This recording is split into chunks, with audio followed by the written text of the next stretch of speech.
And hello stream. Hello everybody, welcome back to the Scripted Elite League, brought to you by Scripted Esports in partnership with Insider Africa, proudly sponsored by Last Vengeance and Men of Blood Esports, casted to you live by Sir Crowns, Sir Uncle Crowns, one and only Kukwemeji in the whole of Africa.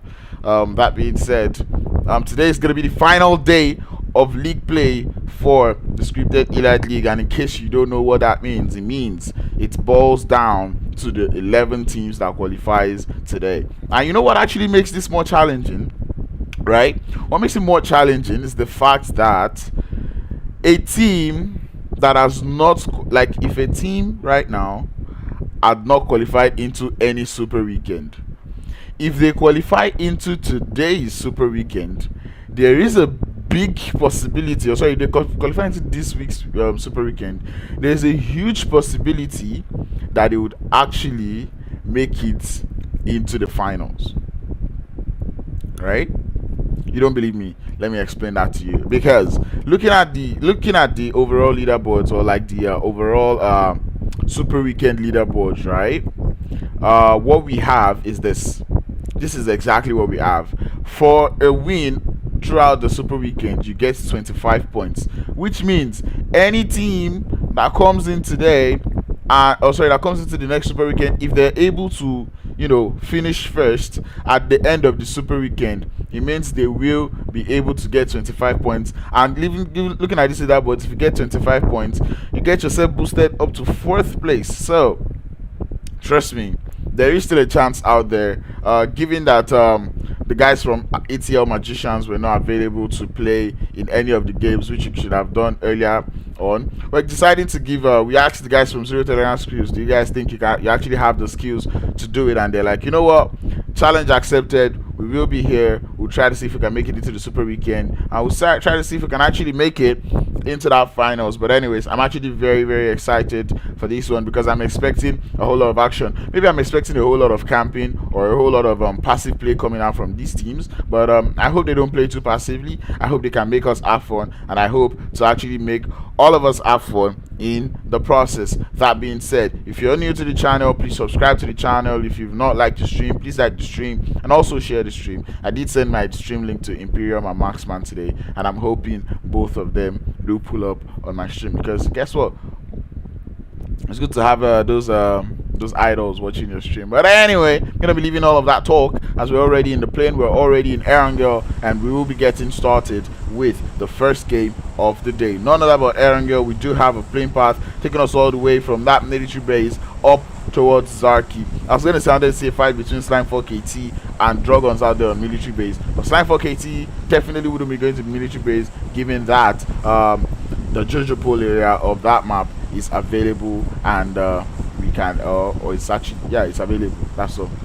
Given the new update, should I try turning on that those Chinese stuff like the new season, or should I not? I'll tell Sama to actually turn it on, so that if our game crashes, it has to be you, Sama. It has to be you. Anyway, that being said, Team Unknown and Drogons will not be fighting, because I know Tezuka don't come out Drogons. Hey, wahala Insider Africa be sleeping on the bicycle, yo. Anyway, I always like this cluster going on at the northwestern side of this map. I don't know why I see Rusty from Aphelion close to the guys from Drogons. Zero Tolerance Skills, all of them are close to that area. Okay, Rusty finally finds his way back home, but I think this is going to be the first hot drop of the day. Not gaming, I'm probably going to be like, why didn't you guys bring somebody who is not going to be sharing a drop spot with us? But leaving the drop spot alone, look at that zone. We get a very, very eastern centered zone, which means it's going to be a whole lot of trouble. A whole lot of these teams have to rotate. And you know what makes this eastern zone bad? It's not a northeastern zone. It is purely eastern, which means most of these teams might not be able to play from the north. But given that we don't have Gamers Unite Nation in the lobby, Yasnaya Poliana is going to be available, is going to be free. Not Gaming is out here with Zero Tolerance Skill in the northern area of Jojopo. Now we know Not Gaming to always land in Jojopo. I'm not too familiar with Zero Tolerance Skill, even though I've watched them for like how many weeks in Umzanzi, but those guys know they too show map, so you can't blame me. Aphelion Apex out there, Hospital, Slime 4KT in South Jojopo, Esports holding it up on that northern edge of the map. They have these wild splits going on. Influence Africa not in the lobby, so there's a whole lot of playable places you can actually take advantage on. G3 also not in the lobby, and you can see KHK Esports taking advantage of that Watertown, adding a little bit of diversity diversity to the looting phase. As you can see, Luis Potato, Jair and Breno MVP on that long 4-man split. So sexy. They look like little Cantas on the floor. If you know what Cantas is, yeah, you're a bad guy. Anyway, that being said, the guys from Five Roses are a team that I've actually been waiting for to step up, and maybe this week will just be the week. There's only one way to find out. And Nibble Esports out there going to Pochinki, because once again, Khk Africa is not in the lobby. Team Unknown out there in Novo Rep Noye. BBC finding their way over to Mute Power, which is finding itself in the zone. C Esports ultimately we're going to Yasnaya. They do find themselves over there. 7 Sins Art of Killing out there in Quarry area, just chilling. As you can already see the introductory shots. Guys, how far? I don't see gun. That is exactly what the enemies are telling each other. That is not gaming. And the guys from Zero Tolerance Skills. Whiskolo Whisker. It's just a matter of time before that dude is able to spot out your shoulder. And last time I checked, even your shoulder could actually, receive a whole lot of damage. So trust me, you don't really want to be cruising that much. Anyways, you see the Drogons out there on the military base, or in the military base. And looking at the renames that I can see, I can tell there's been a whole lot of poaching here and there, because Tezuka, which team was Horse? HRZ. Man, I don't really remember. Oh, that is a new Somalian team, and bruh, trust me, if the Dragons want to lose a player, I don't think they want it to be Tezuka. But anyways, I like the play coming out from Zero Tolerance Skills out here. Do have Vortex, Hates, and Sonny, if I'm not mistaken. Oh no, Hates and Skydo on that other side, and then you have Sonny just right behind the guys from Not Gaming. I don't think Not Gaming is even aware of his presence here, and it's gonna be Zeus that might be getting backbeaten by Sonny out there. Like I said, not really. So not.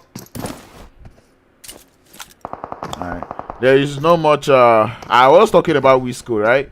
And indeed, Wisco does go down. He's able to get spotted by Skydo, if I'm not mistaken. I was told Jaeger is having also a very good Jaeger on the off angle, right? I would have supported this play, but given that this fight is happening on the other side of the road, I feel like it's not very much of a strong position, 1. And 2, you're in North Jojopol. These are like buildings, the tallest of buildings, right?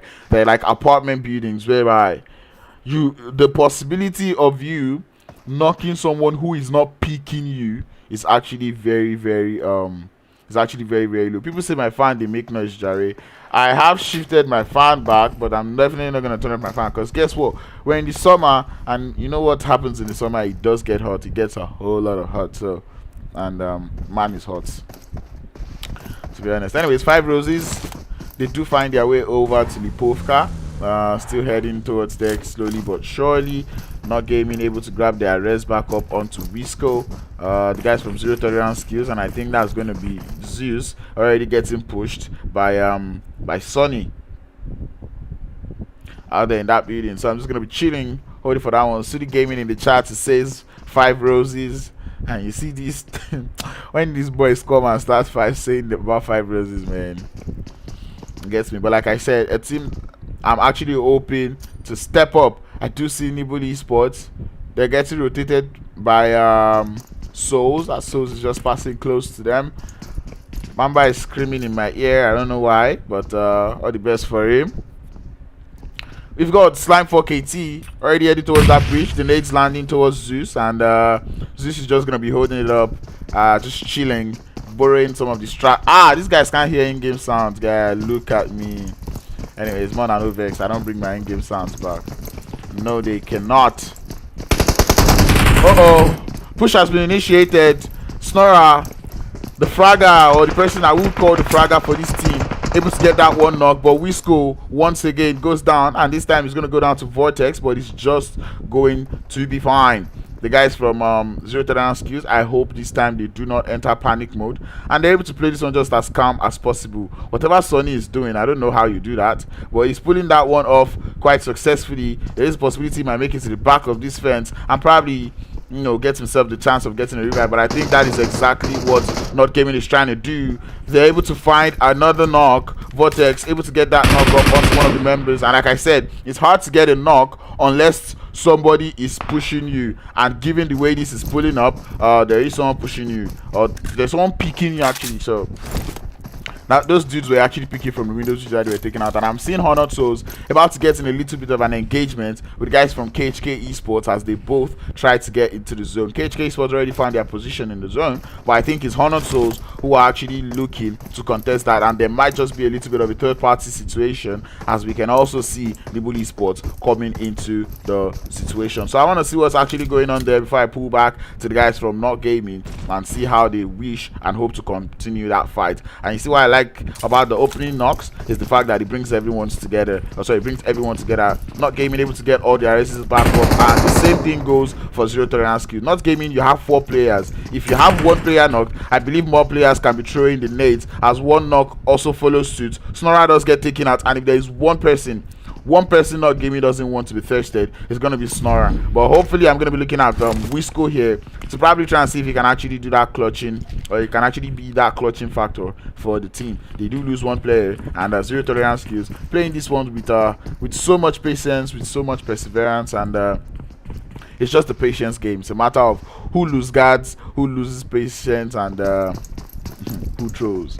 You know, the flipping vibes. Welcome everybody. Jaeger is still on that off angle, but given that the flanker is being flanked,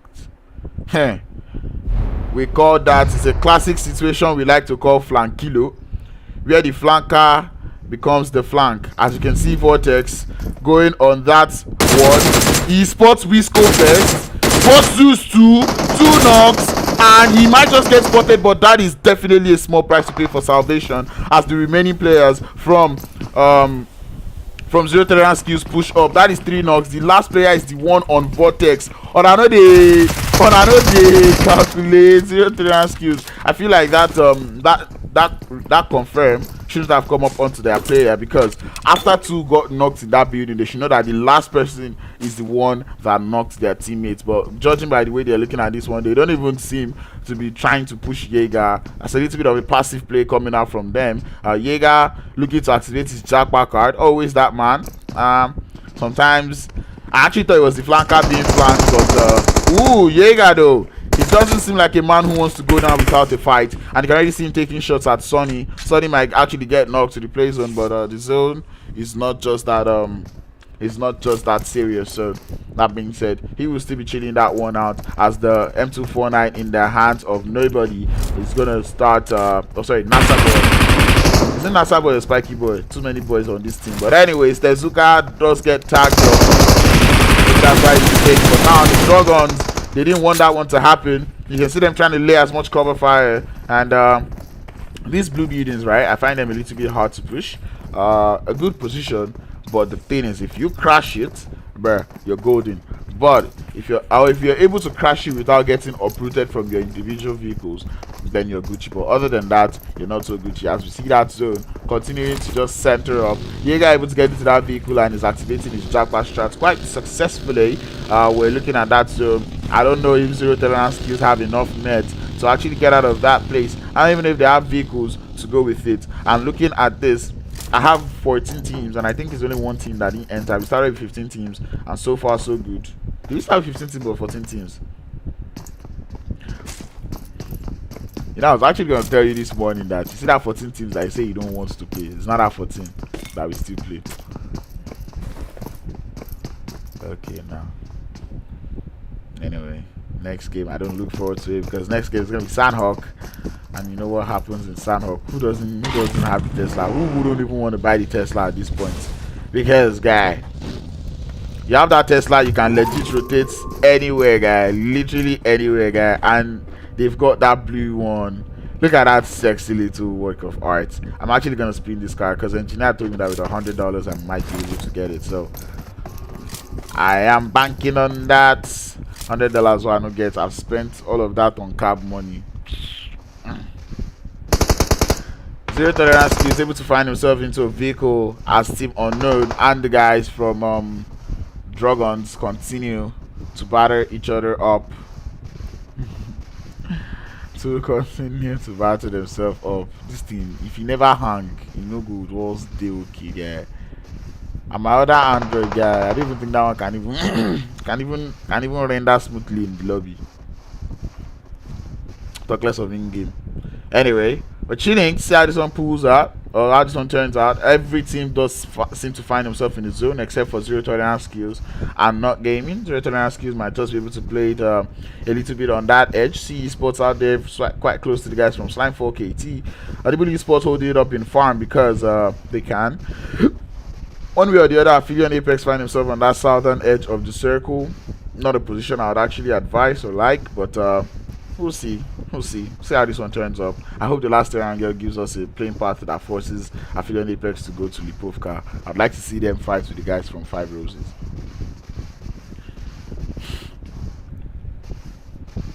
Somebody has copped LK. I thought LK was always on that team.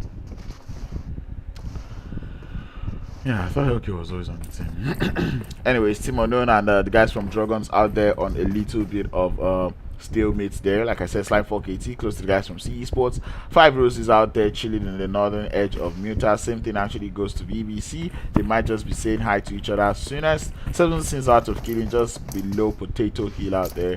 100 souls out there on that northwestern part of the map. More shots still coming out. I see a whole lot of Teslas in this game.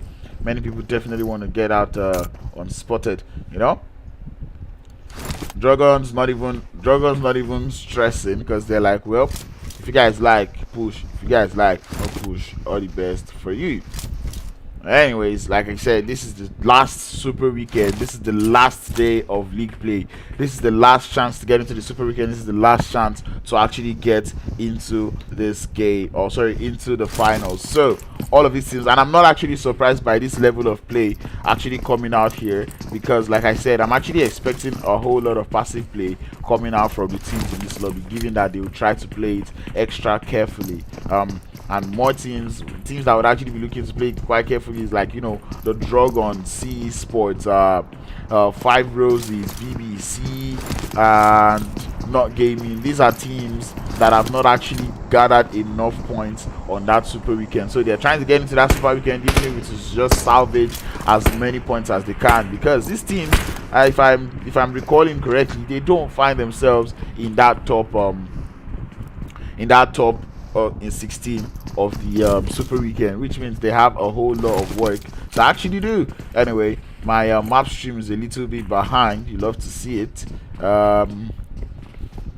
Anyways, the zone about to close, or my map stream is not about to close. Remember, kills gotten at this point or at this time still count as 2 kills. As we eventually get phase 2, it does push us north, and this is where it starts to get crazy, because the Drogons have to rotate, the guys from Unknown have to rotate, Aphelion Apex have to rotate, which is why I'm actually surprised somebody didn't allow Drogons. They can actually rotate out of there quite fine, and Drogons will not see them because they have that Tesla baby. So, and you can see the guys from Team Unknown opting to use that shoreline to just get out of here. As you can also just see all of them getting into that vehicle. The Drogons try to see if they can take some shots, but Slime4KT, they already want to get started with on the Undisputed Africa Esports. Oh wait, what? Did they get that first? Emma did knock one. Okay, someone got uprooted from a vehicle, as Gyrobot is gonna be here in the vehicles rotating by. Blows up that buggy, but they might just be fine. One of the cars do get out unscathed, but Gyrobot trying to see if he can test his throwing skills, trying to see if he has that arm, but no, that's beautiful. You don't have the Tesla and you're driving like that beside a player like Gyro. Trust me, not the best thing you want to be happening, as money is coming out. 5 Roses already getting it started. It's a little bit of a long range engagement between the guys from 5 Roses and Slime4KT, as all of their cars do seem to be getting heavily battered at this point in time. LK down, but he has to get rest back up. He might just be fine. 7 sins out of killing, trying to see if they can get that pick up onto their player, but unfortunately might not just be happening anytime soon, as Jaribot has got his eye on that player there, trying to see if he can load up that nade, trying to see if he can actually do this one. It's going to be Potato on that nade. He throws it out, trying to see if they can play that little bit of the distraction game for their teammates while he gets picked up. Almost sexy, but it doesn't quite work out the way they want it to. Mesta is the one who needs a pick up right now, probably begging his teammates, I'm begging you. Tries to see if he can take some shots, but not going to be able to do it. Slime for KT on a 2-2 split in the center of that circle, and Mesta is just chilling for them to just lose guard. I don't think he has any nade, because if he does have any nade, he should be taking someone out as people will be serving each other hot breakfast with that sniper. As you can see the shots coming out, the Drogons able to find their way into the farm area. BBC holding it up on that southeastern part of the map. Time for KT still taking some shots at the guys from 5 Roses, as the guys from 7 Sins Arts of Killing will continue to lay and suppress fire onto their teammates in order to prevent him from getting pushed or even getting killed. Anyways, Nibble Esports finding their way up to that northern edge of the circle. I'm going to turn that fan. Crown showing his reach. How? Hell. Because I said I wanted to spin that. There. Like I said, I was going to spin it. I've already saved up for it. But then, oof. But then cabs happened. Flipping. Anyways, I do see a push being initiated as the Dragons lose one player on rotation. I really do not understand that rotation from Dragons, but they are out here. Khk is going to be capitalizing on that one. They already do get one knock, and they have one player who does seem to be a little bit stuck on rotation, and I think it's Shaky Boy having to do the one before as they lose 2 on that rotation. The Dragons were in farm. I don't know why they decided to rotate, and he's trying to activate his JP card of Shaky Boy. That vehicle is definitely on fire. I don't know. He's trying to see if he can rough it. He is able to. You got to give him a B- for that one as the zone pushes us northeast. I swear. But the funny thing is they can actually push this again, because 1 is in zone 3. The kills don't count as 2 anymore, and they do not have the zone. They have a little bit of a distance to travel. Aphelion Apex, you know, Octane's theory is kind of activated here, and you can see them actually already even taking advantage of what I like to call the Octane's theory, and you can see them just heading up to that part. As you can see, BBC and Team Unknown actually getting started out there on that southern edge of the circle. I did see a beautiful muddy get thrown out, but Quick is going to be the last one here. Ooh, going to be going up against the 3-man team, but unfortunately not going to be able to hold it up as he does. Oh, wait, actually Spiky Boy is still in the vicinity, and Spiky Boy indeed is the last one left. Trying to see if he can open up that nade, trying to see if he can actually prevent this push from this team. But these guys, they don't want to push him. They're letting the mollies do the talking. As you can see, more nades coming out, and that one is perfect. He does connect, and down he goes. 7 Sins Out of Killing coming in from the southern edge of the circle. Slime for KT holding one of the credible pieces in the compound, and you can see them taking the shots. Jaeger eventually might be taken out soon as he's getting closer and closer to the guys from Sims Outplayed on that northern edge of the circle. Aphelion Apex also trying to see if they can make it in from that northern edge, and you can already see them just finding a huge place into the zone. Shots coming out from Esports onto the guys from Slime 4KT, and this is where it starts to become crazy. This is where problem comes, and Jaeger eventually does get spotted by his honored souls. Down he goes, away as the guys from Not Gaming go out in 13th place. Khk Esports trying to find a way in from that western edge. Undisputed Africa Esports seem to be having the same idea. They might just be getting shot at by Jaribot as they try to rotate. Slime for KT. Jaribot trying to see if he can uproot somebody, but the stability is not quite there. But he'll be diving close to the guys from Zero Tolerance Skills too, who definitely don't even have that tolerance. They don't want them around, and shots coming out as they are getting knocked. I like this deep. I've said it before.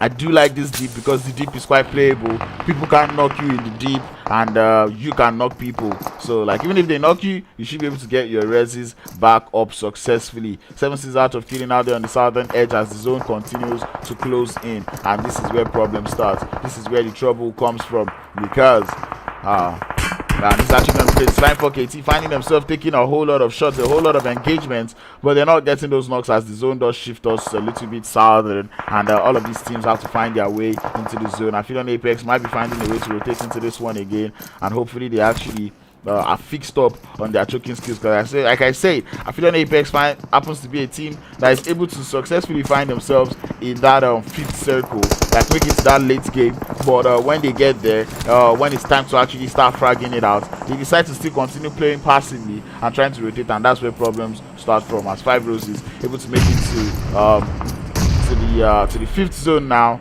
and you can see them trying to take this engagement up against the guys from BBC. And trust me, BBC still have that momentum going on. They have just taken out the guys from Team Unknown, and trust me, they are feeling very, very confident about this one. As you can already see the nades getting thrown out. I don't know why BBC will be trying to throw nades upwards to this place, but they can confirm that there's nobody on the top of that shelter, and you can just see them heading in little by little as Aphelion Apex begin to lose players one after the other.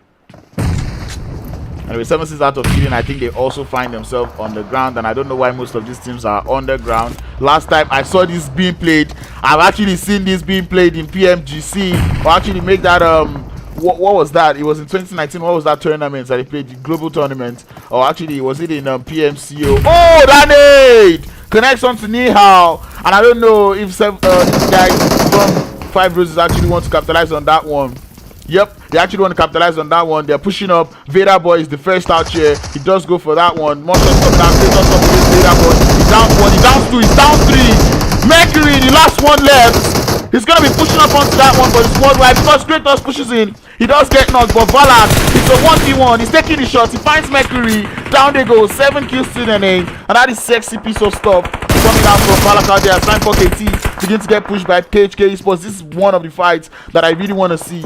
And those nades landing. He gets up onto Aima, but it's uncooked, and he will just be fine. And they might just get that race back up, but guess who is not having it? It's Breno MVP. He wants to push up onto that one, taking a shot towards Vex. Doesn't quite able to get it. The jump shot through the window, not quite working. SCRYPTED, the last 2 players, which is going to be Storm and Pronto, trying to see if they can form up on this one. And I don't know, one way or the other. Okay, Jaribot were expected to be in front. Definitely not in front right now. Shots coming out. Aima not quite able to get rest back up. Aphelion Apex losing players one after the other. And this is actually a 2v3 coming out from the guys from Khk Esports. They did lose one of their players. I think it's going to be none other but Louis. And more shots coming out. More nades coming out. They know it's time for KT that is here. Breno MVP activating his Joseph strap beside that house. But there is third party everywhere in this map. More nades coming out onto this game. Storm getting tagged up by a third party. From the top of that hit, Breno MVP is able to find Pronto. He downs him, but Jaribot, he has to push up onto that find. He's able to help him out, get that confirm. Storm and Vex very low on health, and now Khk Esports turning a fight that was a 3v4 onto a 2v2, and you love to see that aggressive play, but he walks into the nade by Storm, Jaribot, and Storm, they should know, or if they be keeping their eye out on the Q feed, they probably are aware that it's just one player left. But Breno MVP gonna get taken out. SCRYPTED will be thanking the guys from 7 sins out of killing who find themselves on the top of that hill. Now Aphelion Apex still out here. I think they have Siko still alive. They're still trying to get into the zone, which is what I told them not to do. You are currently outside the zone, right? You have a vehicle, you not prioritize zone, so you clear the teams behind you. As Kage does get taken out as he tries to make an attempt into the zone. Outside the zone, we got Nibble Odyssey. The guys from Monaco taking the fight. Bindog gets exploded by that vehicle. More shots coming out, and that is Nibble Odyssey out in Jiffy in Blink. Esports also succumbing to that third party, and it's the third party after third party as Valhalla goes down. Eli, the last one left, he's heading towards the Knox Kage. He's just trying to see if he can get that confirmed, tries to go prone, but Dan saying if that's the last thing I'm gonna do in this game, it's gonna be taking you out, as 4 teams will be left here. Dan also bleeds out. Slime for KT up here against the guys from 7 sins out of killing. Storm, the last one left. Nades heavily getting thrown out in his direction. We're down to 3 teams. And one of these teams is definitely gonna it's gonna be Slime for KT, 7 sins out of killing, and BBC. Question is, who is in the better position? Molly's getting thrown out. Storm very low on health. He has to probably leave here or probably heal up. As you can see, that Q feed gradually rolling up, showing you guys what happened in that game. BBC, they have the momentum. They want to push up onto that one. They've got 9 kills to their name, and they are willing to actually capitalize on it. They're willing to actually act upon it. They know that there is someone down that hill. They most likely are aware that it's actually a 3v4v1 actually, or maybe not, because the guys from 7 sins out of killing, they do have 4 players alive, but they don't even have so many kills to actually to actually work with. So I believe this is the time they might actually decide to put on that aggressive card, as the nade from Mester eventually connects on to Storm. We're down to a 4v3. The guys from BBC, they get that memo. Valak, the man who single-handedly did the full damage onto the guys from 5 Roses, is out here. 6 kills to his name. Most likely my own MVP. Was it Kratos? It was actually Kratos like that. Anyways, Valak gets that flank. He tries to get the shots, but no, he's gonna get heavily battered and he's gonna succumb to the knock. It's a 4v2. More shots still coming out. This dude don't glitch me because I don't even know where on earth I am. Oh no, more shots coming out. 7 6 out of killing. They lose score. Spec Jr. also gonna be going down there as he gets spotted by Nihal. He has to go prone. I don't know how many people are left for the guys from 7 6 out of killing, but that money is good. Hopefully he gets the spread. Spec getting shot at. He tries to see going for the drop shot, but it's gonna go down. Nihal trying to hold it up, and I think it's Mester, the last one left, up against 7 6 out of killing. I don't know how, but one way or the other, they are actually losing so many players as the push has been initiated. One from the left, one from the right, and they're able to get that one. 7 6 out of killing. Definitely not what I expected from you guys, but there you've got to give it to the guys from BBC as they come in clutch to win that first chicken dinner of the day with 13 kills. BBC, where did you throw this team? BBC, we've been waiting for this BBC since last week, since the last super weekend, and BBC decides to come here on the final day of qualifiers into the super weekend to actually make it into the super weekend, which is actually paining me because I feel like BBC might actually repeat what they did last week. Come on the second day of qualifiers, play so well, and then get into the super weekend and not play as well. The super weekend is where you actually want to play as well. You want to play so good, but this start, I definitely would accept it. 13 kills and a winner chicken dinner. Team BBC, you have done well. 7 6 out of killing, playing it a little bit too passively, and that's what I say, right? When you start the game a little bit passively, you actually want to build up your momentum towards the late game. When you're getting towards that late game, you actually want to find ginger, start boosting yourselves, like, you know, find something that will make you want to play aggressive, because in that final circle you don't want to be playing passively, and you could see that aggressive play coming out from Khk Esports. Sign for KT. Look at it also coming out from BBC out there. 5 Roses also did try to play a little bit aggressive, but they did get outplayed. Did you see what I did there? Anyway, 7 6 out of killing in the second place with 4 kills to their name. Slime for KT in third with 3 kills to the name. Drogons actually in 4th place with 1 kill, coming out to Dan, and it's like I said, if that is the last thing he's gonna do, he's gonna actually do that one. I feel like the guys from Drogons succumb to what I really like to call over rotation.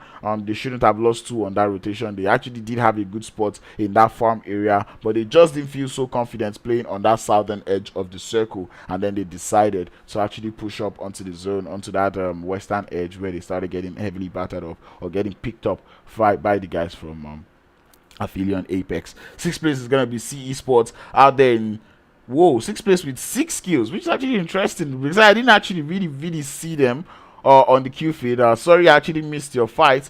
Honored Souls out there in 7th place with 3 kills. Zero Tolerance Kills in 8th place with 7 kills to their name. Zero Tolerance Kills too, playing this one in actually a very good manner, starting with not gaming out there in North Jojopo, and then finding their way into the zone. An 8th place finish with kills to follow. Definitely would accept that one, because those 3 kills they got from not gaming will count as 6 kill points. That being said, number 9 is gonna be Nibble Esports with 3 kills. 10th place is gonna be Khk Esports with 2 kills. 5 Roses out there in 11th with 1 kill. They did get that first opening knock, and they decided to play aggressive, but guess who shot them? It was none other but Kratos. You see those 4 kills to Kratos' name. I think 3 out of it came from the guys from 5 Roses. That was owning, to be honest. Got 3 of them with 1 mag. Mwah! Straight up headshots, man. You didn't see that one coming. The pre-fire was excellent, and the follow-up was also nothing short of excellent. 5 Roses, like I said, in 11th place with 1, Undisputed Africa and Esports in 12th place with 1 kill, Not Gaming in 13th place with 1 kill, Team Unknown in 14th place with 1 kill. The highest, your kill leader, is going to be none other but Valak with 6 kills and 1,342 damage. The most assists is going to come from 8, as you can see him racking up 3 assists and 3 revives, 267 health restored, and an average survival time of 1,482 seconds. The person who got the last kill of the day is going to be none other but Nihal. See him finishing that one with 3 kills, 1 assist, a total travel distance of 8,000, and an average survival time of 1,613 seconds. That's actually very sexy stuff. You really love to see. That was a GG well played from the guys from BBC, and man, I really love to see.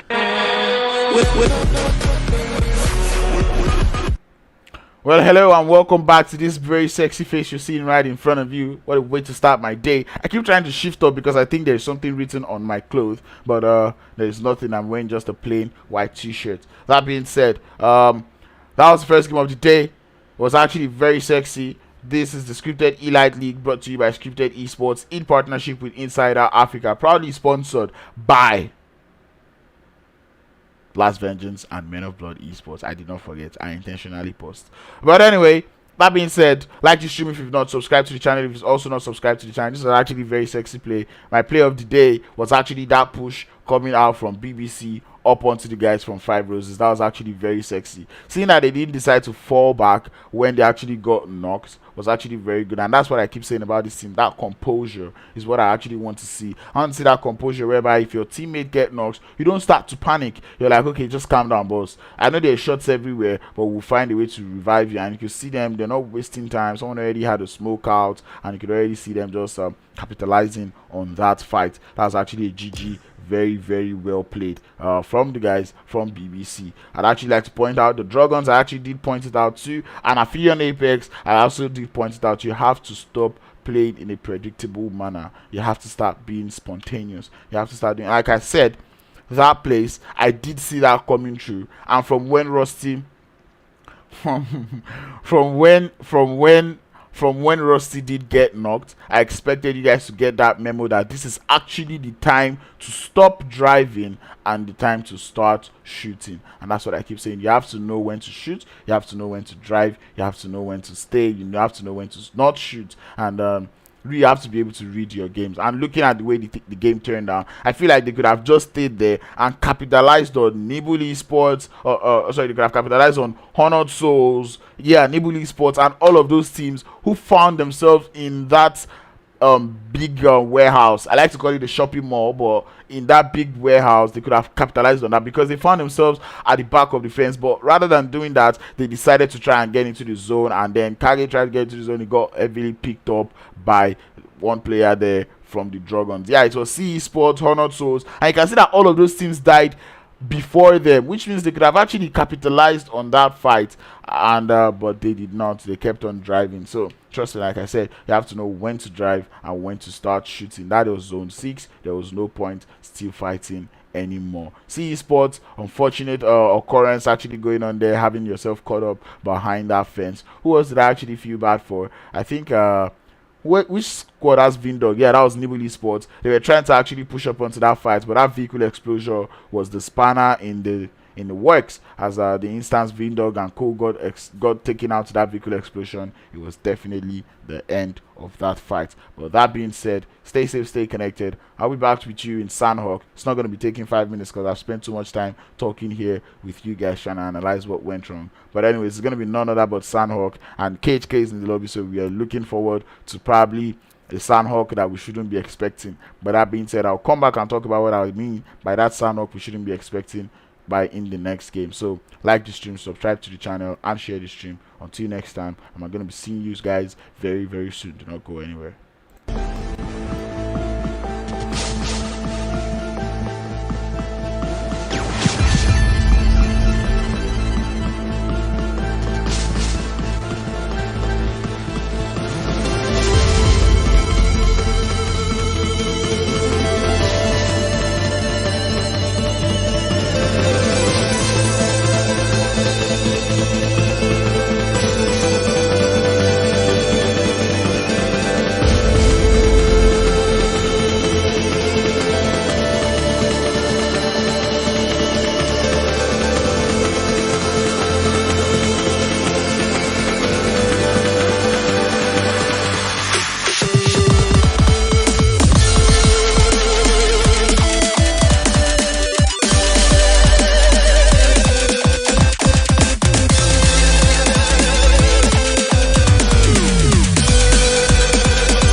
Welcome to PUBG Mobile is what I'm being told in my ear, but welcome back to Sandhawk is what I'm going to be telling you right now. And like I did say, expect a Sandhawk that we've not expected before, and I'm expecting that this Sandhawk, we don't see so many teams actually outrageously trying to pull off the huge strike, because I'm pretty sure the Sandhawk they had on Monday would have probably like just showed them that, you know, there's actually more ways to actually play Sandhawk other than trying to go for that outrageous huge strat. Plus we do have the med kits reduced in this map, so we're going to be actually seeing if truly the meds have been reduced or not. That being said, it says see the way crowns be like thief any other stream. I don't know what you mean by any other stream, but loki it's just your boy Crowns, your uncle Crowns could pay me G, and if it's because of my beanie you're saying I look like a thief, bruh, whatever. I see all of you in the chat. Pro6WG says hello everyone, nice gameplay, you know the vibes, bro. See the way, okay, I've said that. Any other stream? Someone did ask me how I am, but I am very fine. Thank you for asking. We're about to get to start Erangel. So I said Erangel. What's with me and Erangel? Sandhawk, baby. So that being said, let's go into the game as we are going into a plain pathless zone. Trust me, these players are winging it. In case you don't know, they're just winging it. But anyways, Reynard Rook says, come on people, like the stream. Thank you. Please tell them to like the stream. Even Triple X is doing better job than 7 the God for Life OPM, which I'm going to collect his banner from my hand. Sorry, from his hand. But anyways, most of these teams already landing. I see teams are played heading close to Slime. But I know they're definitely not going there. Teams are played trying to find their way over to that Camp Alpha part of the map. Khk Esports out there in the Sami area. Aphelion Apex deciding to go for that Camp Bravo. 5 Roses out there close to them, and that's going to probably be our first hot drop of the day. Not Gaming and who? Okay, the team that actually lands with Not Gaming is definitely not in the lobby, so Not Gaming are going to be enjoying now, which is going to be none other but Honored. Was it Honored Souls? And there's a name that starts with S. Who was it? It seems Outplayed that lands with them, but apparently it seems Outplayed deciding to leave her team for the guys from Not Gaming.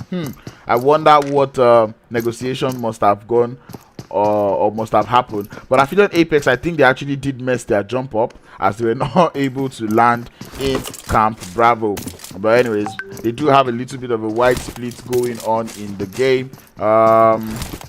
7 out of killing, capitalizing on the fact that there's no G3 temper in the lobby, going up into the Paradise Resort. That zone is northern, and it's going to spell a whole lot of danger for these ones. Drogons out there in ruins. Honored Souls a little bit on the outskirts. I know Honored Souls like to look at that Camp Alpha area, going for that Camp Alpha split. So we'll be looking forward to that one. Not Gaming, probably expecting to see some guys, but they most likely didn't see any more parachutes landing with them, so they will be as comfortable as ever. If Sims Outplayed is like me, right? I bend say I let Not Gaming come out from her team. I'll go breach camp them, gatekeep them, make sure that what you're not getting, because that's what I do when a team actually drops on me. If you come to my drop spot and I've taken you out like once or twice, or you have also taken me out like once or twice, but of which is not going to be possible. You know, you can't. Nah, the possibility of you taking me out of my drop spot, guys, is very low. I'm not bragging or anything, you know. But anyway, I'm leaving that talk. But like I said, if I were to be them, I'd actually decide to go for that gatekeep, because why not? Why not? Because when it comes to Sims Outplayed, we know that if there's one thing those players have, they have the gun skill. Anyways, Khk Esports already going on their wide flank in Sahmi, towards the Camp Charlie area. Undisputed Africa Esports on the story about there in Camp Charlie. Dox is going to be held by Vindog himself, because he's like, nah man, I be Starboy, only me should loot a whole drop location. You know the vibes, yo. BBC out there in Lakawi holding it up. 5 Roses, like I said, it's just a matter of time before they get each other spotted by before they get spotted by Aphelion Apex. But both teams, I hope one of them is actually going to step up to the challenge and decide to play this one a little bit aggressive. Blessed, Kage, Rusty, and Siko out here for Aphelion Apex. 3 gay hair boys and 1 broke boy. Blessing in your face, in your flipping face, yo. Anyway, Rusty about to serve breakfast on the okay. First in the recall, then the shots. Hey, voila. Why did I say voila? Because for him not to get that knock, but Kage is gonna be like, no, bro. I got you, bro. I got you, bro. Able to get the first knock onto LK, and I want to see what Mercury has to say about that one, and what Pyro and Vader Boy also have to say about whatever just happened. LK trying to see if he can prevent himself from getting thirsted, but that is very, very inevitable. That is a very inevitable clause, as he's eventually going to get taken out. Mercury trying to see if he can look up, trying to see if he can find those guys that took out his teammates, but it's just going to be a matter of a stalemate where he cannot just see anyone. He's got that 4x scope in hand, trying to see if he can scope up, but he most likely wouldn't be finding anyone. Hopefully Blessing has the idea to probably scope into Camp Charlie, sorry, into Camp Bravo, but probably not in his mind, at least not at the moment. Seems Outplayed not deciding to go for that gatekeep, as you can see them already prepping to swim. The Drogons using that bridge trying to see if they can get into the game. They know that there's no pay in Africa, so they were not expecting anyone in Painan area. But Zero Tolerance Skills will be the one in Painan. Look at my beautiful frame drops. That's the IS-14 lag. No, that's not actually the IS-14 lag. That was actually a network lag, right? Because I was on 140 ms. If it was the IS-14, I've just stopped in one place. Anyway, chilling. The Drogons out there in that building. Now, this is something about the Drogons, right? Now, I believe they're trying to test out playing Edge today. But if you're going to play Edge, you need to be able to stay put, right? So, playing that Edge, you need to be able to stay put until you're successfully able to play Edge till like zone 6 or zone 7, where you can actually eventually go for that, you know, very wide 4-4 split. But anyways, who am I to actually start telling you? But anyway, I would have loved to say it again, that now that we have Khk Esports in the lobby, who do you think is going to be first and who do you think is going to be third place? Because let me actually see what's going on there now. Anyways, Breno MVP 3 first aids, Jair Bot having 5. Yes, Potato out here with 3, and Luis the star boy himself with 3. Yes, let's fucking go. And I know Honored Souls also would like to pull off that strat. So I do see Clutch with 1, Hellboy with 3, Zodiac with 5, and Risks with 2. Yes, now that is balanced, like all things should be. Thanos will be impressed. Anyways, talking about impressed, we're going to be seeing if we're going to be impressed by Blessing out here, activating his JC strat to try and get closer to Vader and Pyro, who are finding themselves very close to this ban area. Aphelion Apex, players that might actually find this ban area a little bit familiar, because this used to be their landing spot. But they're out here very close to Vader, but JC strat being activated by Blessing. It's got that UMP with the laser sight. But the thing about snaking is that if you snake for too long, there is a possibility that that player will just hear you. But, well, one is... Oh, I told you, you will get spotted, and he eventually gets found out in that grass. It is a trade, and this is exactly where it gets started. Rusty definitely not happy about that one. He wants to push up, and Kage also pushing up onto that fight. Rusty and Kage, the dynamic duo. Can they actually pull this one up? As you can see them pushing up onto that fight. Vader Boy on the floor, still activating that JC strat. Rusty trying to force that shot. Eventually gets that shot. He gets the memory. He knows he's behind this rock. He sees the snake in the grass. He goes for the jump shot. Gets him down. But from behind, it's gonna be Pyro. He goes pro. But the dynamic duo, like I said, Kage is there to be like, I got you, bro. I got you, bro. 3 kills to Aphelion Apex, as guys from 5 Roses. Definitely not the starts they actually anticipated, as they're down to now 1 player who's going to be none other but Mercury, who has only 1 first aid, which is a GG's. That is a GG's from here on out. If you want those meds, fight for it. But anyways, these other players have only one med kit.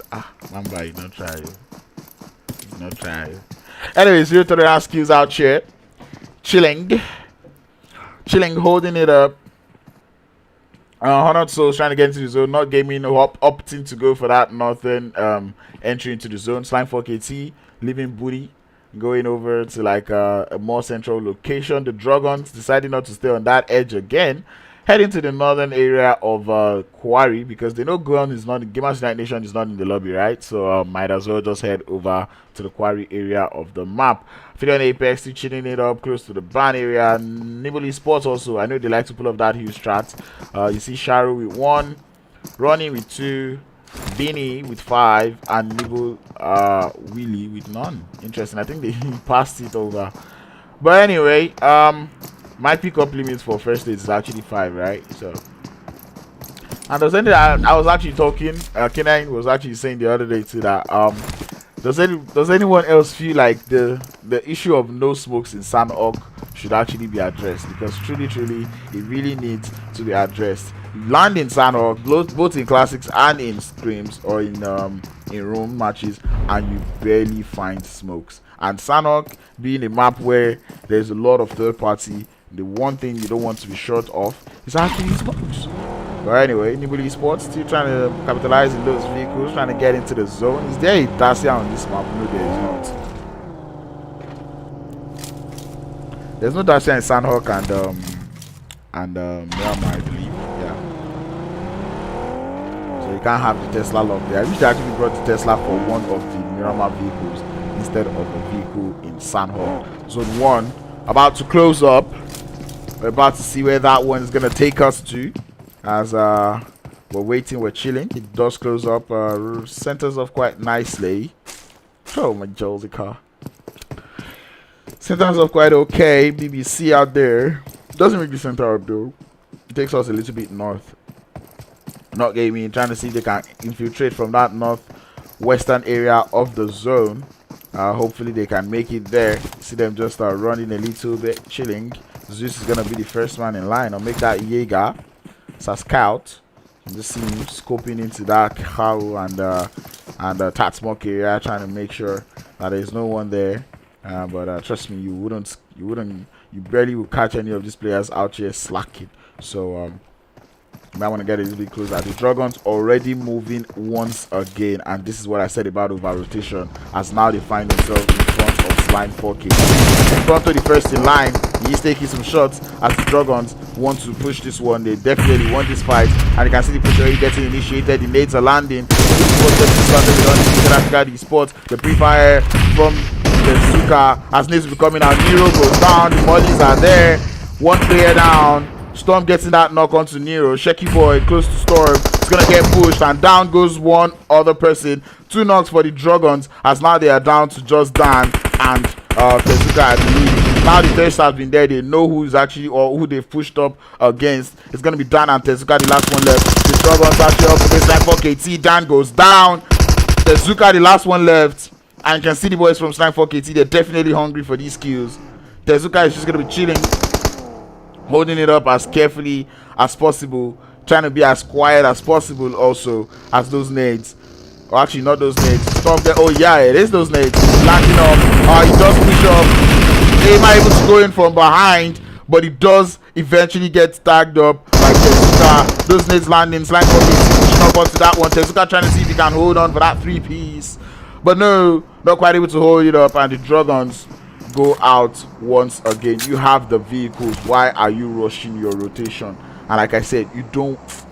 Oh man, I know they stressed the matter again. As we're gonna be seeing not gaming, they found their way into Tatmok, capitalizing on the fact that there's no influence Khk Africa in that lobby.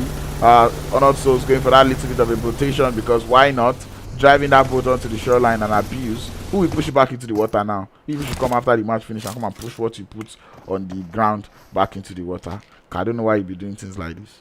Anyway, Mercury holding it up in Camp Bravo. He's able to find himself a little bit of meds to work with. Honored Souls. Oh, actually Unknown actually getting started with the guys from not gaming, but the guys from Honored Souls, they must have heard those shots. They probably want to come in for the third party. Team Unknown, they did lose one player. Want to see how they can play this one up. I'm hoping Team Unknown can find their way into that super weekend, because they need it. Khk Esports rotating into that zone. They find themselves on the southeastern edge of the circle. Nibble Esports getting pushed on little by BBC. As you can just see, the guy Lord is actually close to them, looting up. It's just a matter of time before they get spotted. Out there in that northern area, we still have Unknown, Honored Souls, and Not Gaming, where NASA Boy is able to find Zeus. Zeus is down. Oh, Willie also goes down to Valak. And as you are knocking A, you are knocking B. And I think Willie goes to Valak actually is going on here around this area, because I know I heard that shot. Jaribot getting started with 0 tolerance skills, and it's a long range engagement. I'm hoping to see the push soon as the what's the name of this guy again? The McLaren boys. I don't know if you want to push up onto that one. Driving into the zone, they lose one tire. They'll be fine. 0-3 skills find himself very close to the guys from Undisputed Africa Esports. One player is already down. Pan might just be getting that thirst. He knows there's someone behind that tree, so he's just waiting for him to lose guard. As not gaming would also get Jaeger down. The scouts though, I don't think you're going to be scouting in Sandhawk. Anyway, Khk and the boys from Aphelion Apex finding themselves very close to the center. Pan does get spotted by Skydo. Down he goes. But Sleepy will be there to rise him back up. On this Undisputed Africa Esports already did lose 2 players. Yeah, I don't know if it was in this engagement, but right now they are down by 2. Khk Esports still finding their way into the zone, hoping to delay that hill strat, obviously, or hoping to actually fight that one out as Freak is getting pushed by the guys. He does go down, 1 player down.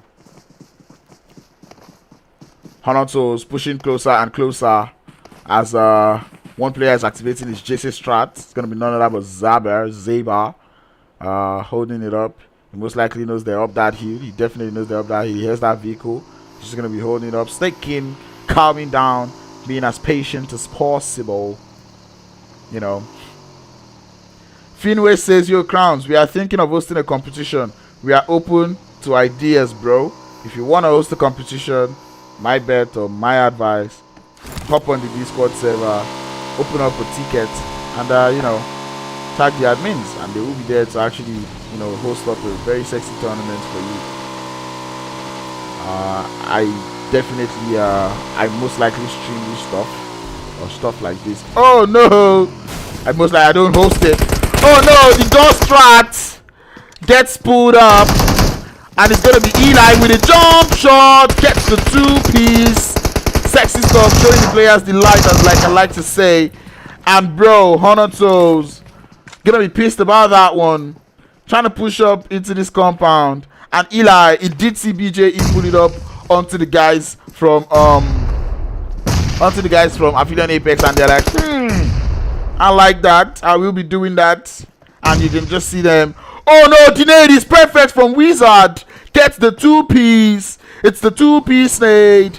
And down goes Honoto's to the guys from Esports. And like I said, Esports happens to be a team that knows how to take fights. If there's actually a team that can take fights, it's actually Esports. I've seen them take fights with 3 players, able to capitalize on it. And bro, look at how they took that one. Handled with care, handled with perfection. Master Boy already decided to pull up that E-strap, because definitely the road into the zone is definitely not so clear. 10 first aid kits is his name, and we'll see what he can actually do with that. Seems Outplayed out here in Paradise against the guys from 7 Sins Out of Killing. And now, if 7 Sins Out of Killing, we're actually watching the stream of the other day, you would know that when I say you're in Paradise, you actually want to hold as many positions as you want to. But no, right now they do seem to have all eggs in pretty much one basket, as they're out here towards what we Nigerians like to call monkey posts. Why do we call it monkey posts? This does seem like a place where you can just put your slippers on the floor, maybe arrange a few helmets, and decide to play ball. You know, play sets to 1 touch safe. Just play like 3 aside. I1, I2. But anyways, none of these teams, like I said, this fight eventually might actually end up well for one of these teams. But they actually have to leave though. They have to leave. Mercury in danger. Mercury trying to see if he can be like his name. Try to be as slippery as possible. But it's just a matter of time. He's being so quiet. So quiet, and he's using that door strat, as you can just see him chilling right behind the door. I'm quite surprised as the amount of vehicles we have in this game. As Slime4KT tried to use those vehicles. You try to use vehicles that you knocked enemies out of to rotate into the zone, and you expect not to get taken out. No be so. Ema out here up against the guys from Nibble Esports. We've seen Pronto actually get the knock or a 3-piece on this team before. He did tell Ema how he did it. That is the question. Ema throws that nade out. He connects, but he doesn't do the damage. He's out here trying to hold it up, but the answer is no. Nibble Esports are like, nope. Definitely not going to be giving any Slime4KT guy a chance in this game anymore. Breno MVP holding it up as Khk Esports find their way into Camp Bravo. Getting shot at from the side. Breno MVP. Potato also taking some shots. He's going to be going down. Most likely going to get thirsted there. He's dying with 5 first aids, which means he's still got first aids left with him. Lord, it's going to be BBC out there with the guys from Khk Esports. Jaibot finding himself right behind. Going to be putting up little by little. Lewis is actually in the front line today. Doesn't have as much first aid, so you love to see it. Good to know that Khk Esports is not actually out here for that for that for the heel strat. Esports still chilling, zone 4. Chilling to see how this one plays out as not gaming. Might be hoping to play a little bit of gatekeep onto the guys from Seven Sins Art of Killing. As Seven Sins Art of Killing find himself in these compounds that I like to call the easy. This is like the easiest compound to push forward. Marcia tries to find a way into the zone while Spec is able to down Jaeger. Tries to come onto that one, but Spec loses a whole lot of health. Can he live up to the name? Can he live up to the name? Goes for the drop shot, but then he goes down. Marcia, the last one, or not the last one actually, he's going to be getting into the zone, but I don't think Snora will be able to survive that one for too long. As Nibble Esports, they want to push up onto C Esports. That nade from Vindog, this nade from Vindog, could he actually get that 3-piece nade? He just throws it out into the zone. Ooh, into the smokes actually, he gets one knock. He's pushing up onto that one, but more smoke is being deployed. Molly is also in the smoke to prevent the push, and you can just see Vindog with that M249, the absolute squad wipeout. Got so many bullets, firing into the smoke. He gets one down, can he see the button right in time? Yes, he can. He gets the 3-piece, or make that the 2-piece. The third party from the side not gonna be anything onto Vindog, as he's able to get himself those kills to his name. 8 kills to Nibble Esports, and you really love to see that. Anyways, I think that was Khk Esports going out, if I'm not mistaken, to 0 tolerance kills. As Mercury eventually decides to move, he does get spotted. Push has been initiated. Mercury gets a knock onto Lord. Kratos out here trying to see if he can come in for the support. Going for the drop shot, but he's gonna be able to go for the drop shot. Mercury able to get that one. He's trying to get the last one. He gets the 3-piece. Mercury, the perfect revenge onto the guys from BBC. BBC took him out, and his teammates to a 3-piece in Erangel, and he's like, I can do that too. He's able to return it, and the scores are even. Doing that one for the bragging rights, and you love to see it as Aphelion Apex trying to take some shots at the guys from 0 tolerance skills. Hates out here. He's in that blue. He sees the guys from Sims Outplayed taking some shots, trying to see if he can get them down.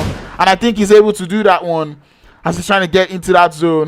Sims Outplayed gets it taken out by 0 tolerance skills out there. Aphelion Apex have to get into the zone. Nibble Esports taking some shots at the guys from 7 Sims Out of Killing, and we are down to 5 teams left in the zone. 5 teams and nobody's in the blue trying to pull up the trap. And shots be coming out from Khk up onto the guys from 0 tolerance skills. I expected a nade from Khk there, but apparently probably doesn't have any, as Mercury will continue to take shots at the guys from 0 tolerance skills, trying to see if he can salvage some more points to get into the zone, because he doesn't have so many meds, so he knows that that heal strat definitely not the most ideal of options, at least not at this moment. 7 Sins Art of Killing heavily getting tagged up. Someone is splitting while they are in this little shack, and the problem comes from when they have to leave the shack, which is now, as the zone already begins to push in. I want to pull up to the third party, or to the gatekeeper. It's gonna be none of that, but Sharu, Mercury is still alive in this one. He's gonna be able to find a way into the zone.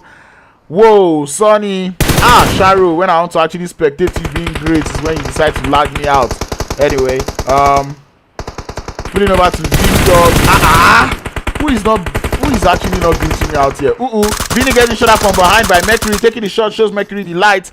Mercury has to heal up. He's behind that tree. Vindog is like, yep, I'm gonna let the zone do its damage, and if they burn you try and enter this zone, let me see you. That is exactly what Vindog is telling us. Nibble Esports will be capitalizing on that one. From the side, Mercury gets spotted, but he's able to get that first aid up. This is where he's pulling up the heal strat, trying to see if he can get his team more placements. He's able to survive to 3rd place. Can he out heal Mester right now? Because that is what it's down to. He's able to out heal Mester, and Mercury is probably in Thanos' voice saying the work is done. Because definitely the work is done. 6 kills and a 2nd place finish for his team. He definitely take that one with open hands. As he sees Charo, he might just be able to catch Charo. He catches Charo. Doesn't want to go for the thirst. No, he's not gonna go for that thirst, and he's gonna be happy with that one, like I said. And bro, this is just sexy stuff coming out from Mercury there, finishing with as the person with the highest kill count in the lobby. 5 kills to his name, 752 damage. You gotta give it to him, man. 5 roses, getting the absolute W on this one.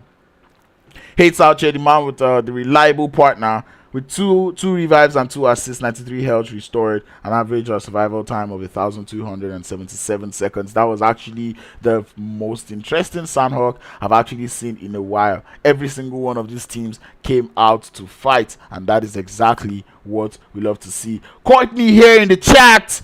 I didn't expect Courtney to be here because Courtney is a diehard G3 fan. And she's like, if there's no G3, bruh, might as well have fun. But anyway, she decided to come here to say hi. Hi, Courtney, how you holding up? Good to see you here. I did see Agathe too earlier. Agathe said she wasn't gonna come to my stream, but I had to like tease her and whine her, telling her she was the best mod and all. So, here she is. Anyway, I'm gonna put it over to my face.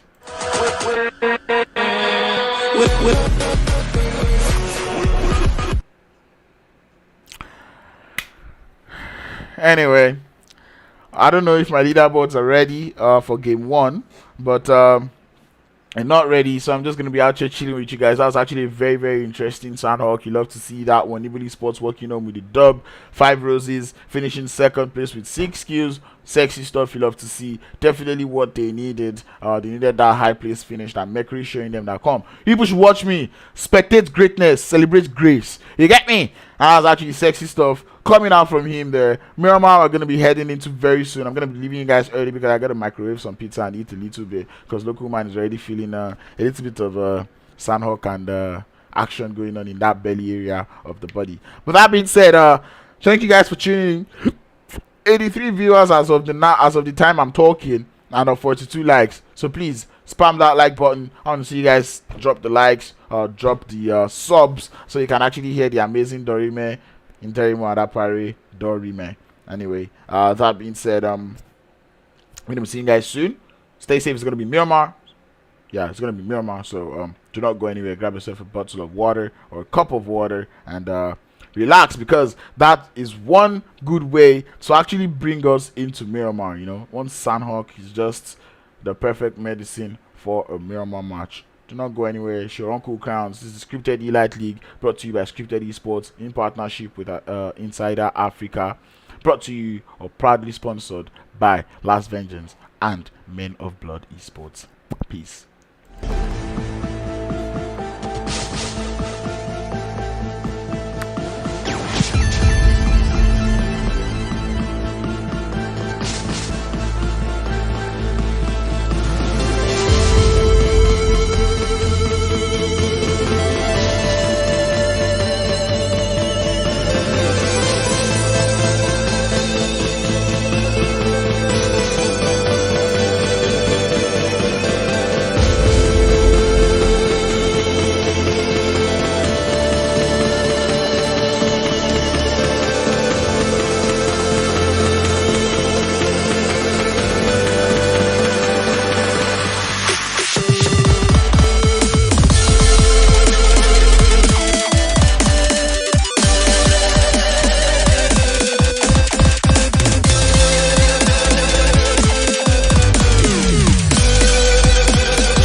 I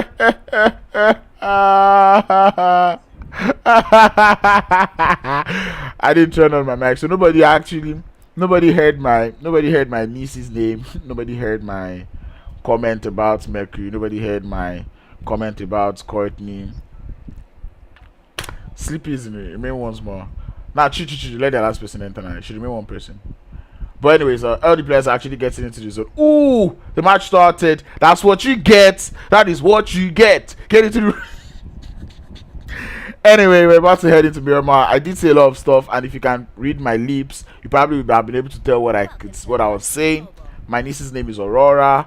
Sandhawk was fun. We're about to head into Miramar. I hope my map stream is not behind, because if it is, I'm just gonna have to close that up and try to keep up from here, because that map stream being slow, map stream is supposed to be faster than my main stream, right?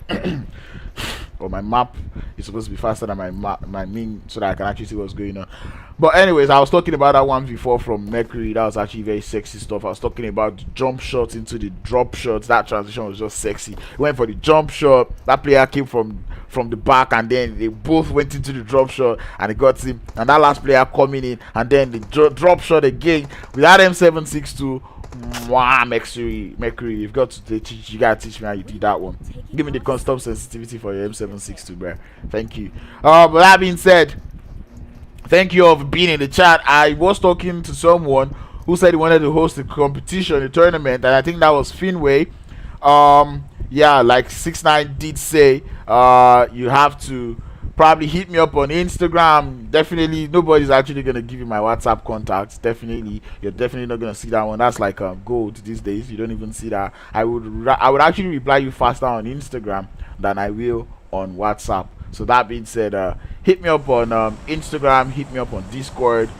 I might be able to answer you, and eventually I would still have to even redirect you over to Scripted, who's the one that will probably help you host whatever tournament you want to host. If they decide that they want to contact Crowns to help them cast, then no problem. I most likely will be casting tournaments for you, depending on how my flipping schedule is actually going to be. But without further ado, Shadi Adu, Hulabalu, Titoiti, and Shikrimidi, we are going to be getting into Miramar. See the players jumping off the plane. My stream has already gone for that 1 second hang, but I think it's on point. I think it's on time this time. Hey, I don't start. And I never ready. I'm coming. I want to just send a little one sticker to someone. Abdullah Hakim Armian says, "Wow, hi, I like your name, bro. What does Armian mean?"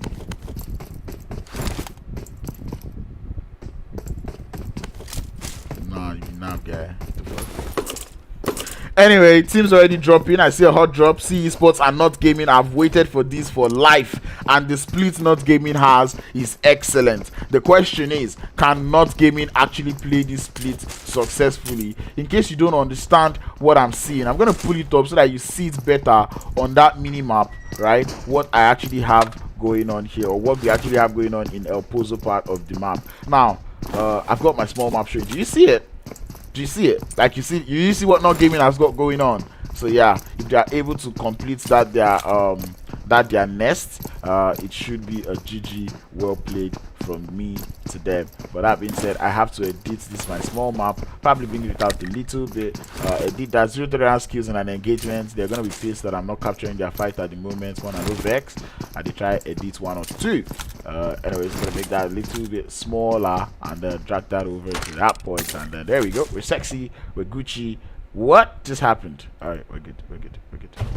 You can hear in-game sounds, you can hear me, and I'm going to see people in the chat saying I can't hear you. Anyway, yeah. Anyways, Aphelion Apex out here with the guys from 0 tolerance skills. Siko has got that AKM at hand. He's not pushing the fight. He's got no helmet. Explains why he most likely wouldn't be pushing it.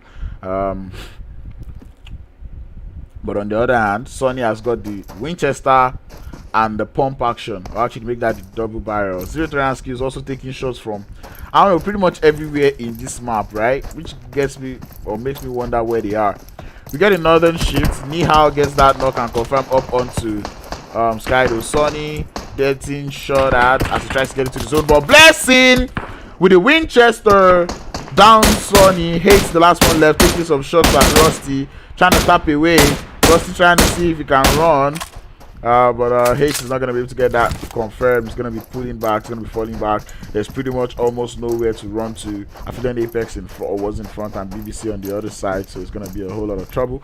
Not Gaming still holding this one up, so we're going to be seeing if they can hold up against the guys from Esports, or if Esports can actually break out. And looking at the way Not Gaming is playing it, they're not playing it the way I actually expected them to be playing it as of this point, because I expected Jaeger to actually be coming more towards this direction, towards this warehouse. I expected Risco and Zeus to also come close to this warehouse, and Risco should be where Zeus is. But seeing the way they're playing it, Esports might just be, in fact, they have already even escaped. I don't think this push can be initiated, but let's see how they want to play that one. The power grid split is being held by the Drogons. Nibble Sport out there in Picado. 5 Roses out there in Minas Generalis. 2-2 splits, 2 in Minas, 2 in La Bendita. Los Leones is being held solely to the guys from Unknown, because they don't have is it BJE that lands here? They don't have BJE, they don't have Immortals out here to disturb them, so they have the whole of Los Leones to themselves.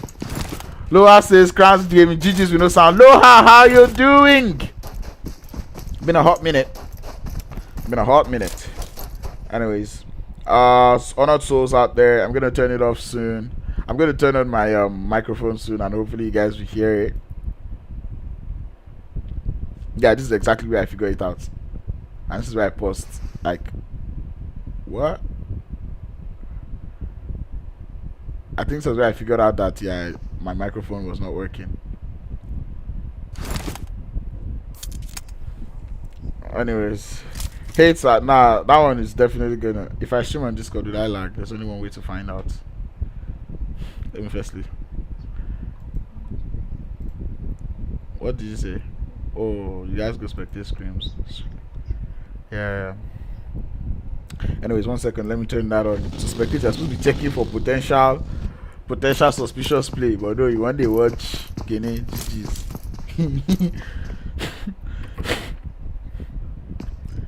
It's still the same thing. It's not the same thing. That's the point of spectating now.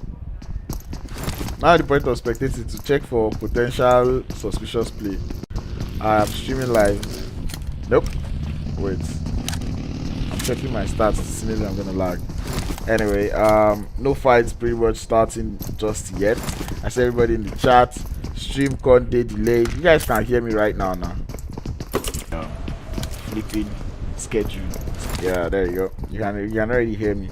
So I do see Eli moving closer and closer to the guys from Drogons. I hope the Dragons don't over-rotate in this one again. Nibble Esports leaving Picado now, heading more central. Shaky boy out there close to Picado. I don't understand the play, but Khk Sports in La Cabrera. Aphelion Apex still holding it up on this western edge, and I don't. Do they want to really settle for the loot they would find in this part of the map? Huh. I expected them to have actually left there, you know, to drive all the way to Hacienda, but this is not their secondary. Their secondary should have been ruins. Who's an Aphelion? Do you or me? Are you mad? This guy. Who be this guy? You know this guy?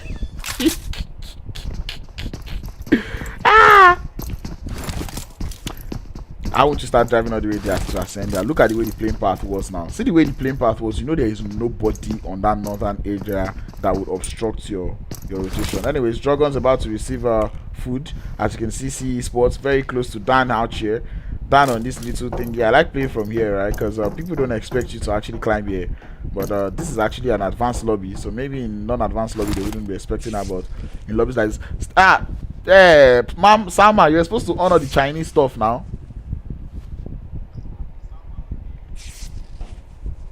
What's Lena?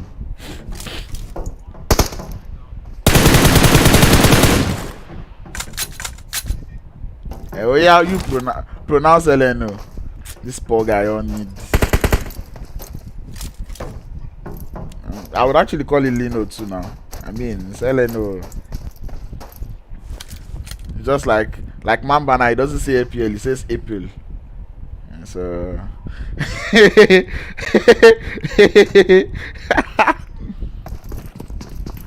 TNF is TNF, right? That one you can't pronounce that one. But Lino is actually quite understandable, right? So No mind, Paul. Anyway, 7-6 out of killing. They seem to be eyeing this location by Esports, but they have a scout out there in town. It's gonna be Spec Junior. Trying to see if he can like gather 1 or 2 information. I'm hearing 1 or 2. The Drogons out here, very close to Marcia. You can see them trying to get to the top of that hill, and that is actually nice play. Actually, exactly. If Mester is able to find a way to the top of that hill, that's going to spell the end. But this is probably going to spell the end for him. As Esports, they definitely recognize the threat in that, and they take the shots towards Mester. And they expect Junior, the last one left. Now they actually want to take that fight up onto C Esports. And now Drogons, they don't want that early engagement, and you can see them just putting over closer and closer to that crater fields. You don't want to be in crater fields because you barely have buildings to work with, right? And I think Jaibot also has that same idea. Everyone is trying to get to the top of this hill, but Jaibot deciding to do it with his leg. If there is one player you don't want on the top of this hill scoping up onto your team, is senior man Jair, as he hears that vehicle rotating on the Spec Junior. We're already saying our GG well played, but the vehicle get exploded. Spec Junior losing a little bit of health out there, and question is, will Jair allow him go out? He sees the remaining teammates, he understands what is actually going on, and you can just see him waiting for that pickup. He's like, come on guys, if you shot for any one of honor, come and pick him with Mirama vehicles that have little to no health, you know.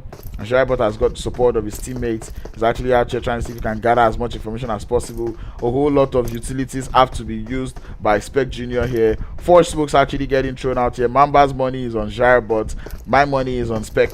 That Spec actually escapes this one as the buggy pushes in there. The support fire, or actually the return fire. Wow, they get into the buggy, they're about to leave. Jair putting in the work. Definitely doesn't have enough 5s. He doesn't have enough 5s.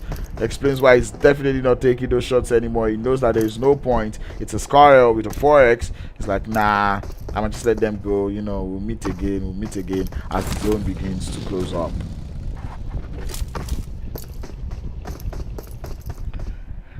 Woo! The zone centers up quite okay. Not much of a problem for these teams. BBC Lord still out here, very close to the guys from Aphelion Apex. They did lose Kratos, one of the strongest fraggers, and we're gonna see how that one work. And I feel like this BBC, right? They have Kratos, they have Lord, and they have Valak, bro, and they have Lee Howe. This is actually a team of 4 individually good players. Ooh, blessing with that Winchester gets that shot to connect on board to Lord, and I think it's Blessing they're trying to push out there. He's got 2 kills. No, actually not Blessing. I think it's Siko actually. Yeah, Siko is the one with the Winchester. He sees another player's head waiting. Trust me, not the strongest of gun there, Winchester, especially when you try to snipe. And Kage is the one actually having 2 players in front of him, which is going to be Nihao and I don't know who. And this is why I said they don't want to settle for the loot they would actually find in this part of the map, because obviously they don't have the nades, they don't have the throwables. Nihao heard that buggy, he wants to take the fight, but guess what? From the side, Blessing gets taken out, and this is a whole lot of trouble for Kage. What is that for? Blessing don't even tell me that was a pickup attempt, because I don't get see parking space. But zero. Anyways, BBC, they've got the nades, and can Kage actually clutch this 2-piece? That's the question. He doesn't have any support. BBC, one player coming in from behind. Kage trying to see if he can get them, but if that player from behind, oh, he tries to get one, but no, that M416 shows him the light. Down goes Kage. Aphelion Apex left with 2. Rusty trying to see if he can counter flank, and I don't think they have enough scopes. I don't think they have. Ooh, it's got the 8x. Kage gets thirsted, and GG well played to Aphelion Apex, as they do lose some players early on in the game. It's time for KT. UAE did rotate close to them, but Sleepy is gonna be like rerouting, get the fuck out of here. I see him getting out of there as fast as possible. For some reason, Drogons, who were once okay, they're still in crater fields, they're trying to opt in for that edge play, trying to find another way into the zone. 5 roses out there on that eastern edge, unknown also on that eastern edge. Southeast is gonna be none of that but San Martin, by Sims Outplayed. Siko still doesn't want to give up, taking those shots at the guys in the smoke with the Winchester. And trust me, by the time they serve this young man breakfast, I will be here. Anyway, we'll see what's going on in other parts of the map. 7 seasons out of chilling. What are you guys rooting out for? Who do you think is actually winning this game? The pro potato in the chat. 7 logging in with his alternate accounts. And they call FBI for you. You don't get more than 1 email. Why? Yeah, get. I know, right? KHK on a 3-1 split, or is that a 3-1? Oh, is it a 2-1-1 actually? What? Where's the last one though? Okay, so they've got one potato, Breno with Lewis, right? And Lewis is no longer with, yeah, it's Breno, Lewis, and Potato Jair out there on the 2 sides of the crater fields. Drogons still trying to find their way into the zone. Nah, I'm not talking about that one. Anyways, Rusty and Siko eventually give up on that fight, decide to prioritize zone. This is actually the quiet part of Myanmar. Myanmar, nobody actually fighting for that for that 2 points. Anyway, Spec Junior does find himself on his belly. I think that was him going out to a sniper there, but he's gonna get revived. Should be just fine. Can't I increase the sensitivity of this thing? I need this to move faster. Anyways, Marcia. I saw a specificity for spectator slot. I beg if you get link me up now. I see Shebebe Gaming in the chat. In case you're wondering who Shebebe is, it's gonna be none other but SBB. I don't know what SBB means, but it is Shebebe, man. Just like ABBK means Abibeko. But anyway, again, a living talk for who I talk is due. SBB, are you holding up? That's one of the strongest fraggers for Men of Blood Esports. Men of Blood Esports happens to be one of the sponsors of this amazing tournament that is actually going on. Might want to give them a follow on Instagram. The name is Men of Blood Esports. Keep yourself up to date. You get me? That being said, chilling to see how this one's going to turn out. Like the stream if you've not. 43 concurrent. Ooh, 45 viewers, 46 likes. But I know I got up to 80 viewers. So guys, I'm still lacking on 40 kills. Sorry, I said 40 kills. 40 likes. Anyway, zone about to close up. I hope this zone shifts to the north, favors Drogons, and all of these teams have to come in from the south. Anyway, let's see. Zone 3, phase 3. He centers up. The zone centers up again, and this is just gonna be very comfortable stuff for most of this team. Team Unknown already getting it started with Honored Souls. I don't even see them anywhere on the map waiting their call. I got me. Alright, there they are coming out. They are out there on that. Why is Souls, Honored Souls still in the blue in Myanmar? Right? I expect you guys to. Ziba has to blow up the vehicle for reasons best known to him. Ooh! Nothing better than having the white McLaren in Myanmar, because it just blends in with the map, right? Like look at it looks like one Dubai rich man, bro. Legit, bro. It's white and gold, man. I swear, it's not even wearing white again. Guys, we need Jalabia in this game for some rich people. I guess some people are not supposed to follow us. We get better. They should bring that white, you know, that white long Jalabia that they wear in Dubai. You know, drive it with your white McLaren, all the flags. Remember, Slime for KT gets spotted. Vinny, beautiful recoil there, but he's not quite able to get that knock. He's not quite able to get that confirmed. CE Sports are not gaming and like, you know what? We're not gonna be fighting in El Pozo. We'll loot it together.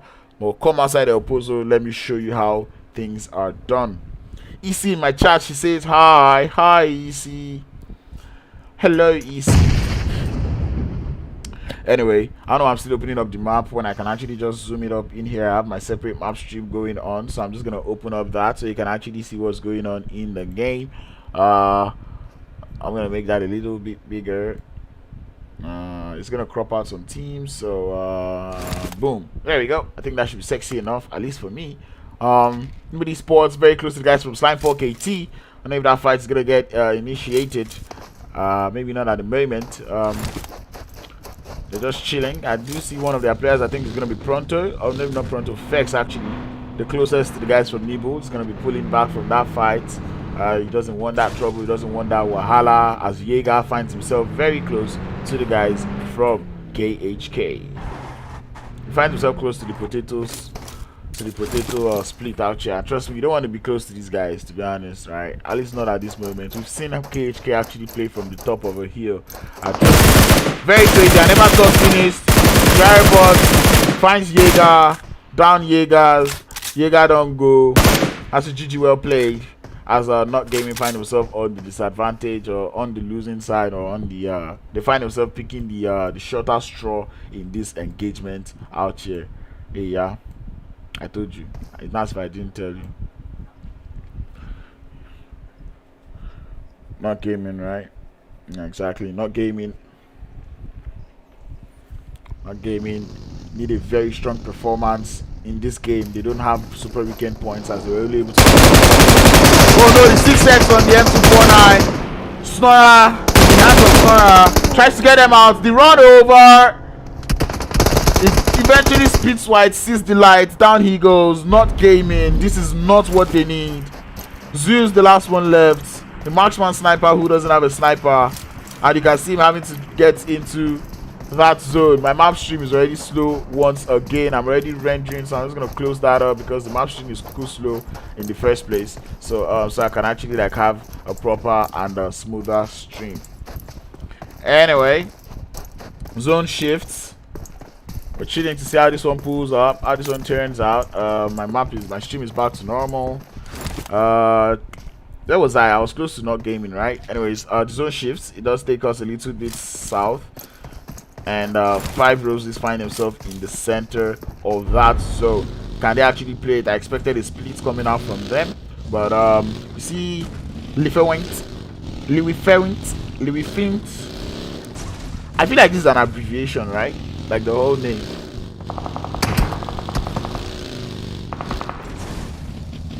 Louis Ferrent actually out here close to the guy from Khk, and Slime4KT out there again.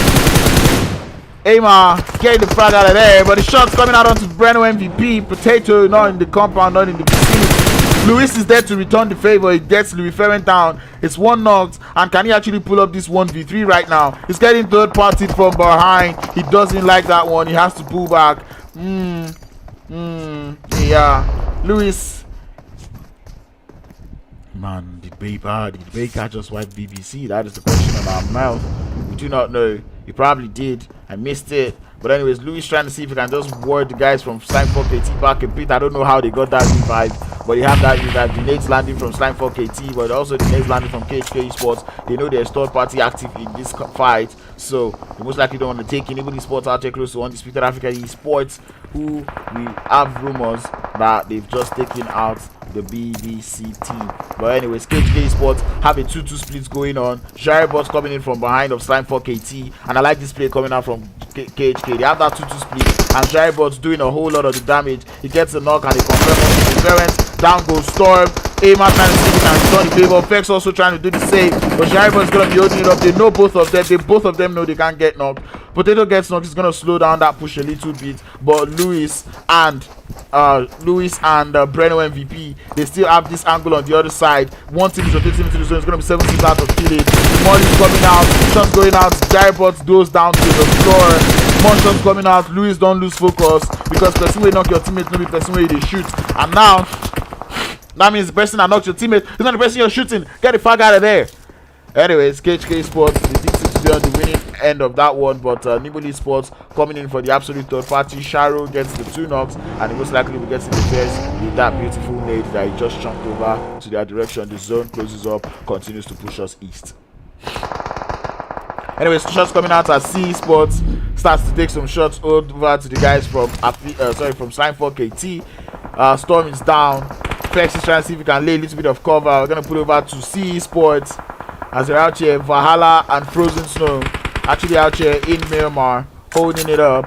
Valhalla does seem to be the closest to Slime4KT. Letting those smokes go out. The pre-fire into the smoke coming out from Aima. He does see Frozen Snow again, waiting for him to pick that thing again, bro. And if he gets this one, Aima just chilling this one out. He's got that nade on the low toss. Actually, now he's got it back on the high toss. When you switch to from low toss to high toss, you have to start all over again now. Throws that one out. Doesn't quite connect. Interesting. I gotta figure out that trick. Frozen Snow out here, hoping to get sniped by Slime for KT, but they also have to get into the zone. Breno MVP drives straight into the center. 5 Roses going for that flank that I expected from that split. The Drogons taking out Aphelion Apex out there. Esports trying to get into the zone. The Frozen Snow still driving on and on. That Bergie is on fire. It's burning. He doesn't opt for the buggy switch because he understands the risk, but he's driving straight into the arms of the guys from Nibble Esports. He's able to crash here, but he crashes into the gets down for the team to take the shot, tries to take him out, but goes down. Willie's gonna be back at the back to just put in some damage. Not gaming. Zeus trying to loot as many boxes to find as many first aids as he can. Slime for KT right in front of him. Onto his right, he's got Undisputed Africa, the Esports. Zero tolerance skills getting pushed by the or pushing up onto the guys from Sims Outplayed. And question is, how is this one gonna play out?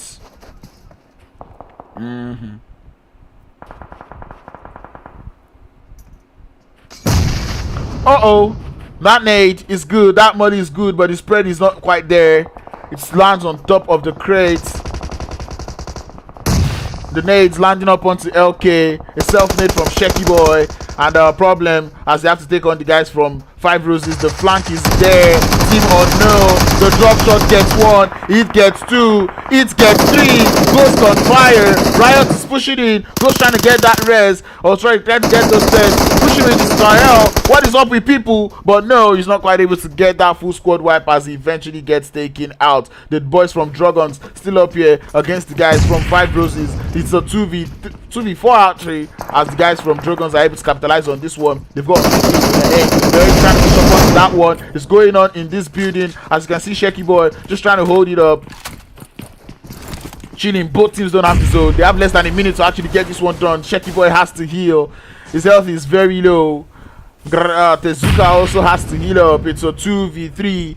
We've seen these players do it before. It's LK and Vader Boy. Mercury, did you share the strats? Did you tell them how you did it? As LK gets himself back to normal, trying to see if he can pull this one. Less than 30 seconds on the clock, and they have to take this fight as fast as possible. Shots coming out from Nibble Esports up onto the guys from 7 6 out of killing, but I'm hoping to see how it turns out in this northern edge of the zone. As LK is just chilling. 5 Roses have 2 kills to their name. They still have, they only have 2 players as they lost Pyro and Mercury on that split, and now they're trying to exit. They're trying to leave the premises, trying to bait the guys from Drogons, trying to make them think they've left, but the Drogons most likely fall for that bait as Tezuka does get spotted. He goes down, and bro, he needed that knock to get into the zone. The Drogons are not going to be falling for that strat, but the guys from 5 Roses able to get into that zone, find a beautiful position, or maybe not too beautiful, but a position where they can actually gatekeep the Drogons. They have to smoke up. Coach Paulin's in my ear, definitely telling these guys what to do.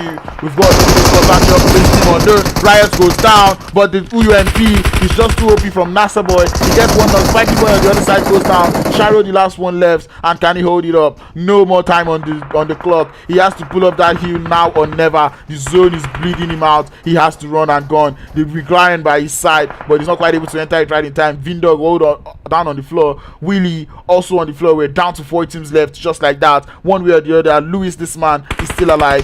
If there's one thing he knows how to do, he definitely knows how to survive. And do you know who else is alive? It is the guys from 5 Roses. Oh no, the nade from Aima is perfect. It's a 1v1v2. It lands, the 2-piece nade from Aima to take the guys from 5 Roses back into the lobby. KHK Lewis, he definitely has his eyes on the guys from Nibble Esports, waiting patiently for them to make that attempt to get into the zone. He's got that 6x scope and that M416. The question is, can he pull this one up? He's chilling for them. They don't have the zone. Slime for KT Aima hoping to see if he can grab that dub. Lewis is really trying to get into the zone. He's trying to gather information at this point. He sees one. The burning vehicle might just be something giving him off. He doesn't want to show himself or expose himself to Aima. Can Aima actually launch a nade up onto him? Really playing that shoreline to the utmost advantage. The guys from Nibble Esports have the numbers advantage, and can they actually go for the 2 chicken dinner? Right? Did they win the Sandhawk? Wasn't Nibble that won the Sandhawk? Yes, they did. Can they go for the back-to-back? That is the question on everyone's mind. It is a 1v1v2. The guys from Nibble Esports probably think it is a 2v2, but it is definitely not a 2v2. It is a 1v1v2. Lewis, he hears Aima coming closer to Lewis, and Ema most likely did get spotted by the guys from Nibble Esports out there. He's trying to capitalize on this one, and he eventually gets spotted. He's getting taken out, and Sharo is going to be the one to put in damage onto the guy, last member from Slime4KT. Louis trying to see if he can. How can you pull off that heal, that full med kit in this part of the zone? What is this guy on? This guy don't study meds, man. But anyways, eventually gets spotted. I think they know he's there. They definitely know he's there, but they're not pushing it. It is a 1v2. They don't want to bottle, and I hope he has switched his scope over to a smaller scope, maybe a red dot. But the guys from Nibble Esports have the zone. It's just a matter of time. It's just a matter of nades. As you can see them just putting up that nade. Khk Louis just trying to see if he can bandage up, waiting for someone to lose guard, but they're throwing in more nades. He can't. It's just too strong a gun. The pre-fire was there, and the guys from Nibble Esports get the dub, get the double chicken dinner in a row, and you love to see that one. Finishing the game with a winner chicken dinner coupled with 9 kills to follow.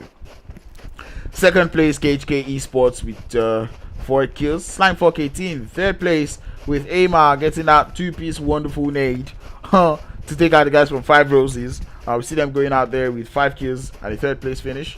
5 Roses in fourth place with 4 kills. The Drogons going out in 5th place with 4. Team Unknown in 6th place with 7 kills to their name. 7 sins out of killing in 7th place with 1 kill. Sims Outplayed in 8th place with 3 kills. Esports in 9th place with 3 kills. Undisputed African Esports in 10th place with 4. Not Gaming in 11th place with 1. Aphelion Apex in 12th place with 2. Honored Souls in 13th place with 1. Zero Tolerance Skills in 14th place with 1. And the BBC going out in 15th place with 4 kills to their name. That is actually 8 kills if you're looking at it. That's actually sexy, provided they actually got those kills in the first 2 zones.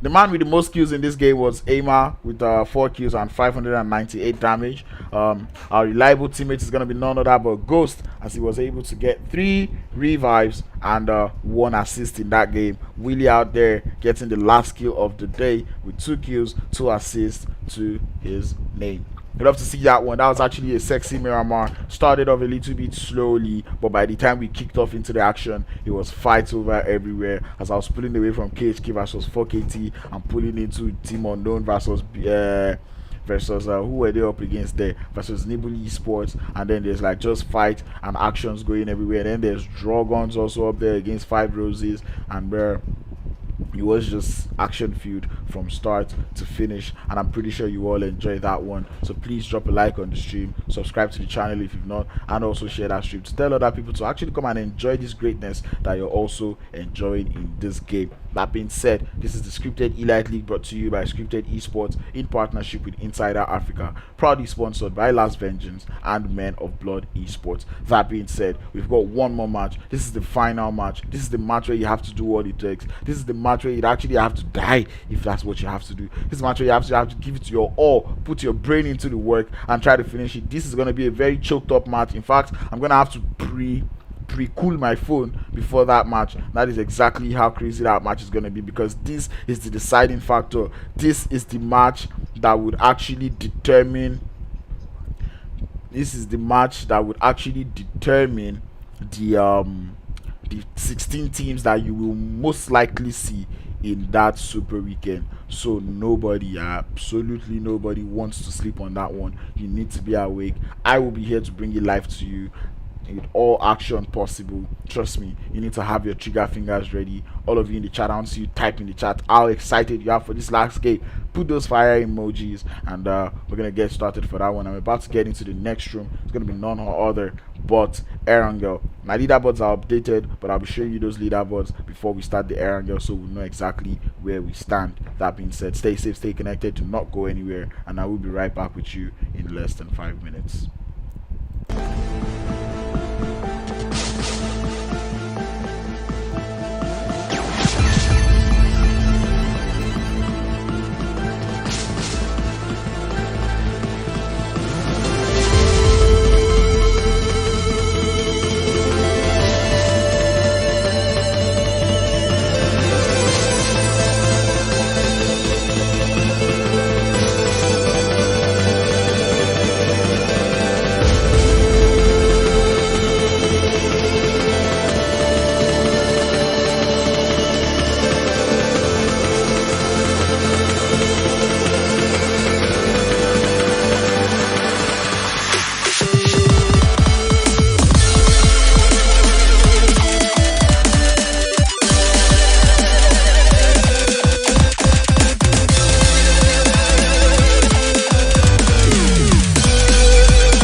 Welcome to the last game of the day.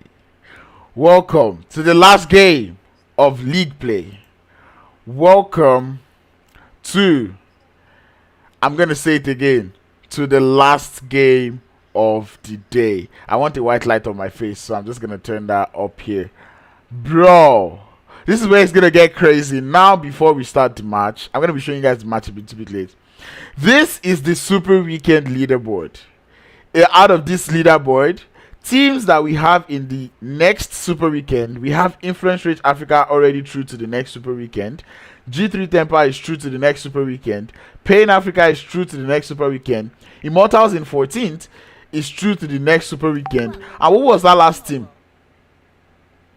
What was the last team? I've said Pain. Blackjack Esports, I'm sorry about that one, is through to the next Super Weekend. That being said, this is where it gets crazy, because teams like 7 Sins Out of Killing, Team Unknown, Not Gaming, the Drogons, Esports, Aphelion Apex, they all need to get into this next Super Weekend. Nibble Esports, Undisputed Africa Esports, AE, Undisputed Africa Esports have to get it. You know why? Because at this point, if you don't have up to 25 points, you're in a whole lot of danger. A team like Slime4KT definitely have made it into the finals, right? So it doesn't really matter whether they make it into this Super Weekend or not. Team BBC already have their way into the final. Khk Africa have their way into the final up until Pain Africa, or maybe up until Undisputed African Esports. They already have their way through to the finals. But you see, from Aphelion Apex downwards, or maybe from Undisputed African Esports downwards, those are the teams that have to worry about getting into the next Super Weekend, right? Now, that being said, our leaderboards as of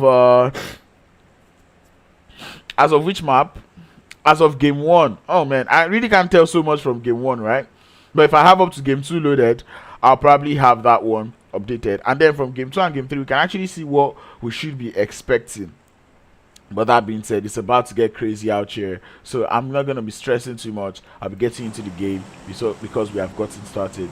This is exactly where it's going to get crazy. All of these teams have to pull up. All of these teams have to come with their A game, and they have to get into the game. Zero tolerance skills have actually pulled up quite okay in the first 3 games of the day. And the question is, can they pull up for the last game? And exactly what I asked for in game 1 happened in game 4. I get the zone that forces the guys from Aphelion Apex to actually push up down to Lipovka with the guys from 5 Roses, and that might just be our first line of action. Another part of action we might be seeing is Slime4KT up against the guys from Drogons, as both teams also have to go to that military island. Team Unknown will be safe. Alright, doesn't matter, guys. Doesn't matter. I already closed my map stream, and now it has gotten started. Aphelion Apex versus the guys from 5 Roses. If you recall, 5 Roses have not made it into any Super Weekend so far. They cannot lose this fight against Aphelion Apex. If 5 Roses lose this fight against Aphelion Apex, that is the end of the run. They do not make it into the finals. If Aphelion Apex loses this fight to 5 Roses, and this match happens to be that match that prevents Aphelion from getting into the Super Weekend, because I don't know where Aphelion currently stands on the leaderboards, but if Aphelion Apex loses this, they most likely also, because today it's actually top 11 making it into the Super Weekend. But anyways, I'm hearing that the guys from Slime4KT have already started pushing up onto Nero, who is down there in in the military base. Why am I about to get hiccups? We already have Nero and Dan losing a little bit of health. Nero doesn't he does have guns, but Slime4KT, the shots from the sides connecting. Tezuka out there quite close to the tall mass, like I like to call it, behind the guys from Slime4KT. And the thing is, Slime4KT don't have anything to lose from this fight, but the Drogons, They cannot afford to lose this one. Dan holding it up on the side of the building. Nero also chilling out there. Aphelion Apex still out there with the guys from 5 Roses. I'm just gonna put it up over here so I can easily switch back and forth. And so is Hellboy getting started with Nibble Esports. I don't know where that is going on. I think that's going on in Pochinki, where we have a third hot drop. They're actually fighting with pistols in Pochinki. Shaky boy, do you want to push out on this one? Like I said, this Slime for KT, this is their fight to lose. Actually, they can't just do this for the montage. They can't just be doing this just for the bragging rights. They've had good games. They most likely be making it to that super weekend, and whether they make it to the super weekend or not, they are definitely fine. Nero and Dan on the roof. There's no point being on that roof, but they will be taking that roof side as Nibble Esports and Sims out as Honored Souls. They do seem to be the ones who are about to get things started. They do seem to be the ones very excited about this fight. Khk already gets it started with 5 Roses in. I don't even know where to be. I think he's actually got it fully started out here. Stormfog he gets done. Why is the fight happening at the same time? God don't go shame us. So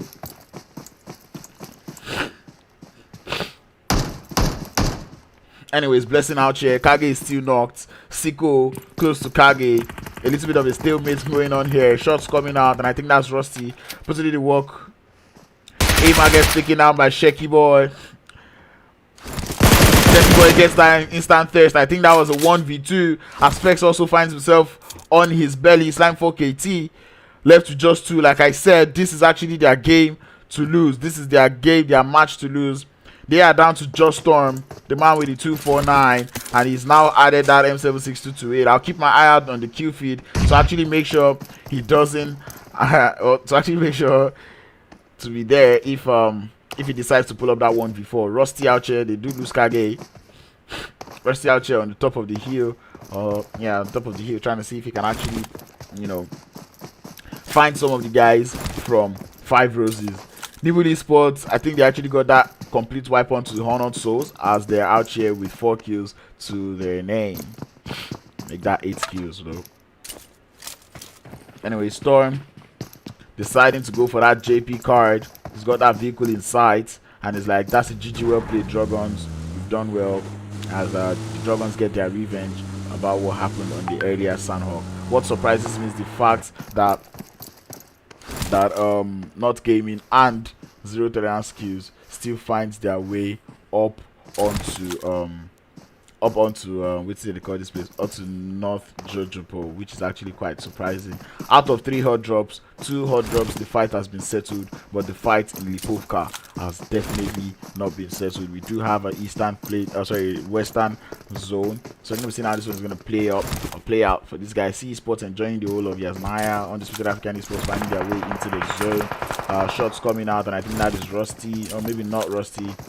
Blessing. In a little bit of an engagement. Khk is the one that is getting pushed. He's getting pushed by 3 members of 5 Roses.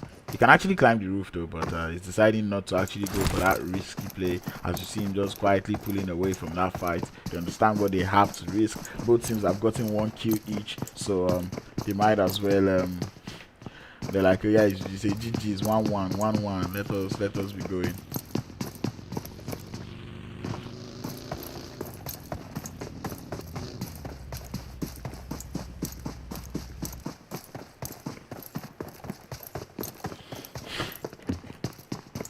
Anyway, I don't see any much engagement, but like I was saying, I think my leaderboards have been updated to a point, so we're gonna be seeing Mamba and EC, ordinary Sanok. You guys must have finished the Sanok camera. I don't know why you're watching match. Don't watch the match. Paul is gonna grab screenshots. Anyways, yes, Sims Outplayed already getting started with the guys from Undisputed Africa Esports as Murphy finds himself on the floor. They do get 1 knock, but the question is, does Undisputed Africa Esports want to actually play a little bit aggressive? Sleepy is the one out here, and that nade bounces off the building though. Oh no, the 2-piece from Sadon! He gets 2 down! And how the tables have turned. Sims Outplayed left with just 1 more player. Sims Outplayed, where do they stand on the leaderboards? Can they afford to lose this fight? As a Zinc goes out, and that is the whole of Sims Outplayed going out 8 points to Undisputed Africa Esports. They've secured their way into that next Super Weekend. And bro, this is where it starts to spell danger. Why? Because Sims Outplayed happens to be one of those teams that also needs to get into that to get some Super Weekend points. But anyways, LK getting it started. Rusty goes down. Siko also goes down. They try to leave that fight, and Aphelion Apex, that's only Blessing who has got only the Uzi at hand to actually take this fight. Does he want to full send that one? The answer is yes. As you can see, he's getting into that one. Closer and closer. He crashes it. He sees one. He's up against one. He goes for the drop shot, but no. Blessing OP gets 1 kill, gets the second kill, adds it to his backpack. He might be able to get the rest back up onto Siko. Yes, he will be. He lets that smoke go out. Blessing OP getting that 2-piece onto the guys from 5 Roses, trying to smoke up the vicinity as much as possible, as he has no idea of where the last player from 5 Roses finds himself. 5 Roses are going to be playing this one more passively, as they have to get into this next Super Weekend. Zero tolerance skills out here, still very close to the guys from Not Gaming. But Not Gaming getting into vehicles, they're like, we're not taking this fight to maybe also stress as you see them getting into that vehicle and leaving.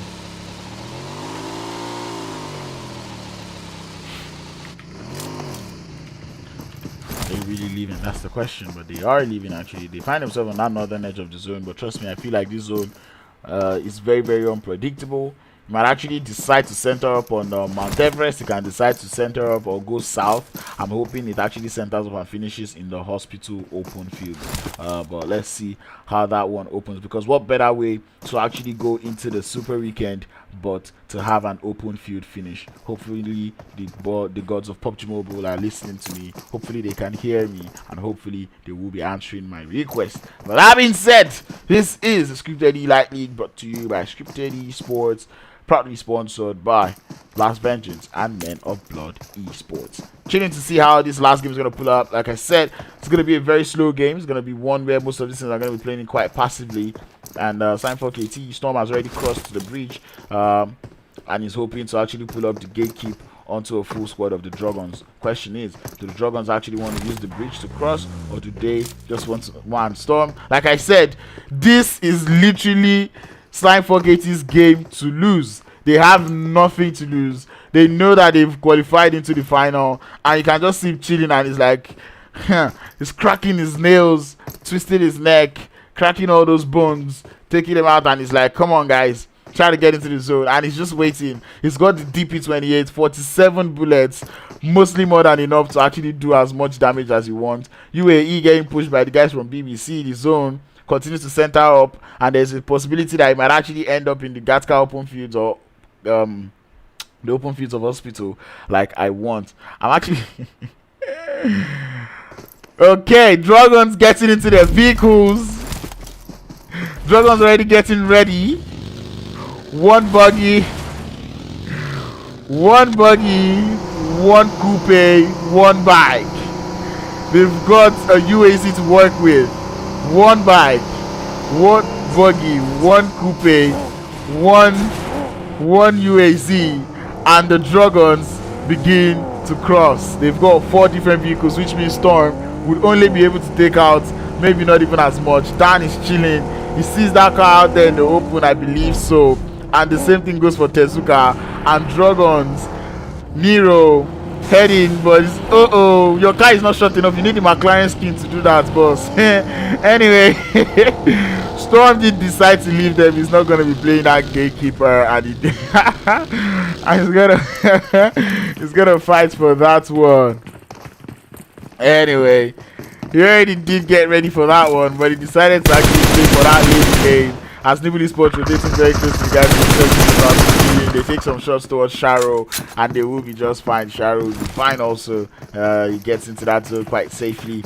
Nothing much is going to be happening. Like I said, most of these teams are just going to be looking for safe spots, but safe spots that Dragons are looking for, they do seem to be behind the guys from Team Unknown. Unknown going for this 100 HQ, or maybe probably 3000 IQ rotation. I see them heading all the way to the quarry, and I know they want to go in from that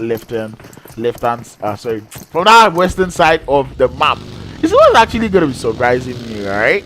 Is what's actually surprising me is the fact that other than Honored Souls that landed on Nibble Esports, nobody else has for dropped anybody, right? 5 Roses and Aphelion, we did see that one coming. The Drogons and Slime, we did see that one also coming. But nobody is like, you see this team, I'm not gonna allow you enter.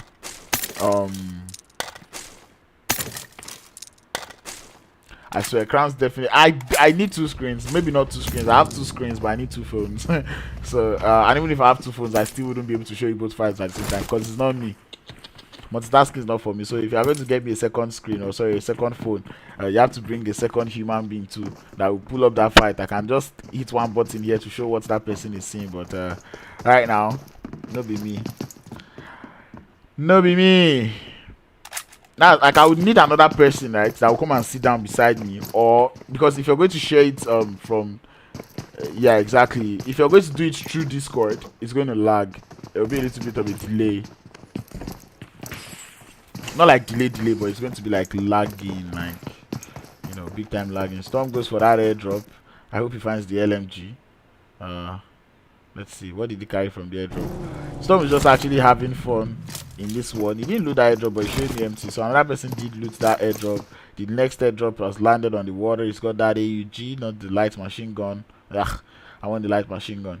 Anyways, Team Unknown finding their way up onto the west. Zero Terran skills on the northwest. Nibble Esports holding it up in Hospital. Aphelion Apex also holding it up on that northern edge. Jaeger and the boys. Jaeger and the boys from Not Gaming on the northern edge also. Not Gaming have to get into the Super Weekend. They've not had the best of games, and they know that they actually have to get into this next zone.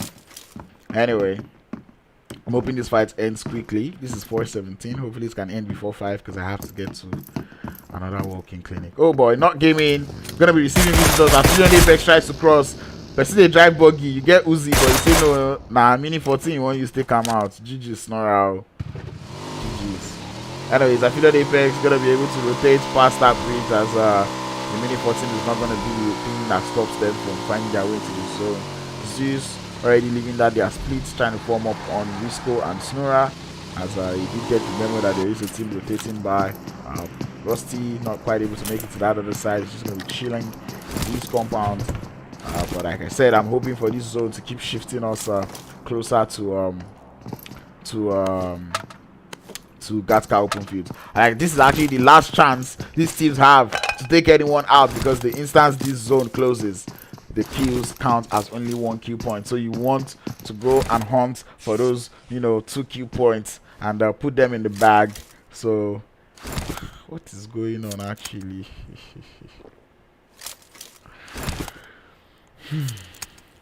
Anyway, zone about to close. Please, Khk. Okay, there's still open fields. Khk open fields can still be in play. So yeah, the zone, we have a south central shift, and this is as if the zone just shifted all the way from the whole of Nigeria. It just shifted over to Abuja. That is exactly what we've got going on here. As you see, Nibble Esports heading on to the bottom of Mount Everest. Not Gaming, I think. I know it's Honored Souls that would like to be on that Mount Everest, but most of these teams don't really like to be on Mount Everest, because it becomes trouble when you have to get off Mount Everest. Not everyone has their hiking boots in the game, as Khk Esports might be receiving Blessing as a visitor right now. Blessing driving closer and closer to Khk. Shots getting thrown at him. Ooh! Alright. Gotta give him that one. But as he's leaving Khk, he's driving into Esports. He might just be fine. Shot cut that up on the Blessing. That M249! Uproot him. And that's GG's Rusty. And now that's where he spells the end, because Aphelion Apex are just all over the map, right? Look at Siko in ruins, Rusty in the middle of Khk open fields. Storm still out there, still holding it up in Jojobo. Spec. Drogons, I like that rotation coming out from them. They find themselves in the center or close to the center. I hope, hopefully they can play it out well in Khk out here. They do have an airdrop. I don't think they'll be looting it. Not Gaming going for Mount Everest, like I did say. Esports still holding it up. Rusty finding a building to hold. Siko might just be forming up on engage. Oh! Dan goes down to NASA Boy, and the instant first will follow.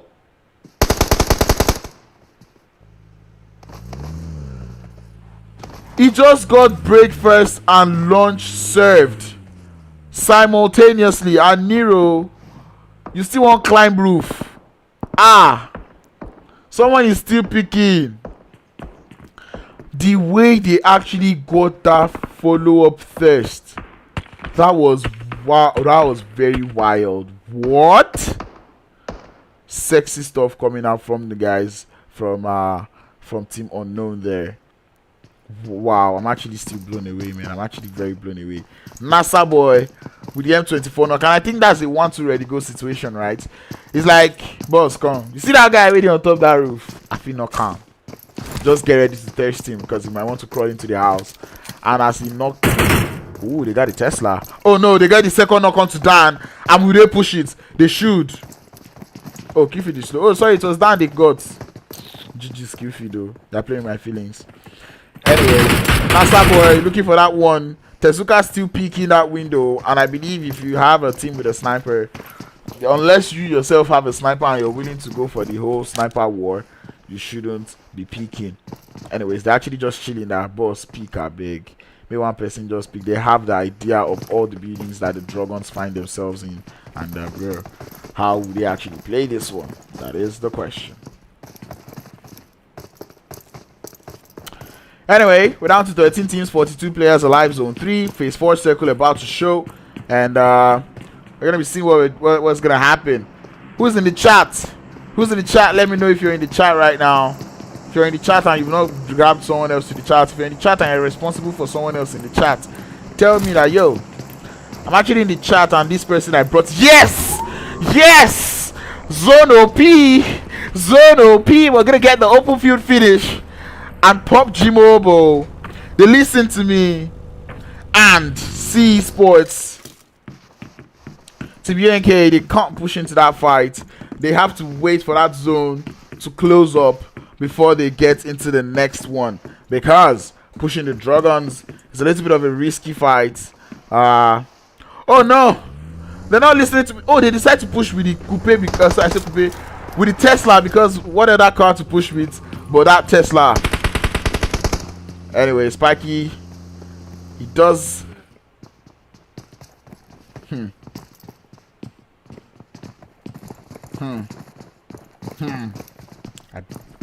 You will hit it, so.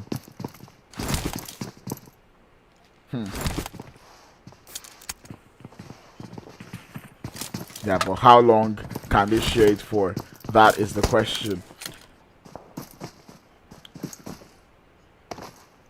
Anyways, guys from Not Gaming taking their eyes onto the guys from Nibble Esports. Sharo definitely no snorers on the top of this hill. Nero connects the nade up onto NASA boy. NASA boy caught sleeping, caught slacking. And pull over there real quick. Drogons, they want to capitalize on that knock. Do they want to full send it? They do get one knock. There is a third party in this equation. Third party is going to be none of that but Not Gaming, if I'm not mistaken. Or actually make that Nibble Esports. Coming in for the third party. Nero still on that roof, hoping to see if he can find some of those members. Guys from Nibble Esports will be able to grab their res. Zero tolerance skills. They get into that vehicle or into those vehicles. I think they want to play this little deep. I don't think they want to push up onto that building that has Nibble. And I think I like the play coming out from most of these teams, right? They know that's what they have to play. They know they just have to find a place to stay. A play with like even mediocre cover. Not Gaming. Zeus gets uprooted just right before I pull over to him. Jaeger on his jackpot strategy. You don't want to be in the open fields too early, so you just have to find a place that you can just chill and just like wait until that zone finally pushes everybody to the open fields. As 7 sins out of killing, receiving the guys from BBC as visitors. Skull parting ways with his span out there as you just see him chilling. All of these colorful clothes gonna have to be pulled out, pulled off. Someone is lying down on the grass, is gonna be lured. I believe his skull stands up, you should be able to spot him, but from behind it's gonna be KHK suffering shot. Oh yes, my open fields finish, but C Sports find themselves in the only compound in the zone. Siko, hey, yeah, GG's Siko, driving from frying pan to fire. He's getting every shot at. His buggy loses his back tire, he spins over to the enemies, and that's a GG. Well played. 1 kill in the bag. As guys, that's the 13th place finish for Aphelion Apex. Anyways, KHK Esports still on that eastern edge of the zone. I want to see what's going on. There's so many teams alive as the guys from Zero Tolerance Skills, they know that now is the time to try and get into the zone, but no, the guys from someone is trying to prevent them from getting to the zone, right? They have their eyes on the Drogons. I think so. Maybe. The Drogons up here, they have to move. And I'm hearing rumors that Shaky Boy cannot move. Oh!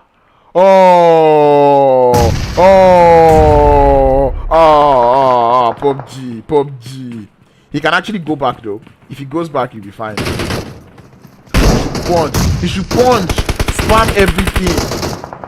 Anyway, shots coming out as Team Unknown. Khk Esports also taking some shots at the guys from Esports. And whoever can bag Esports position right now can actually win this game. Can Esports defend. Drogons. Shaky Boy. Someone else should try and jump behind him. Maybe the person will push him. Or he can molly himself or nade himself, right? Yeah. But anyways, Team Unknown, they want to go for this. Whatever Team Unknown is doing is definitely not going to work. Definitely not going to work. But anyways, we'll put it over back to that one. Undisputed Africa Esports. Sleepy gets spotted. Sadon, the last one left. He's out here in the open field looking for an entry into the zone. More shots coming out. 7 seas out of killing. Find themselves in these open fields too. And everyone driving into the zone. Shots coming out onto Sadon. Mesta not quite able to put in the work. Marcia trying to smoke up, but he's getting shot at from behind. He gets a bullet. BBC will be there to claim that kill. They're also getting shot at. The zone is absolutely bonkers. It's absolutely bonkers right now. 33 players, 11 teams alive. Everyone is shooting. Everyone is fighting. Shots going out everywhere. Everyone has to get into the zone. The whole south is choked up. Nibble Esports taking an engagement from Zero Tolerance Skills.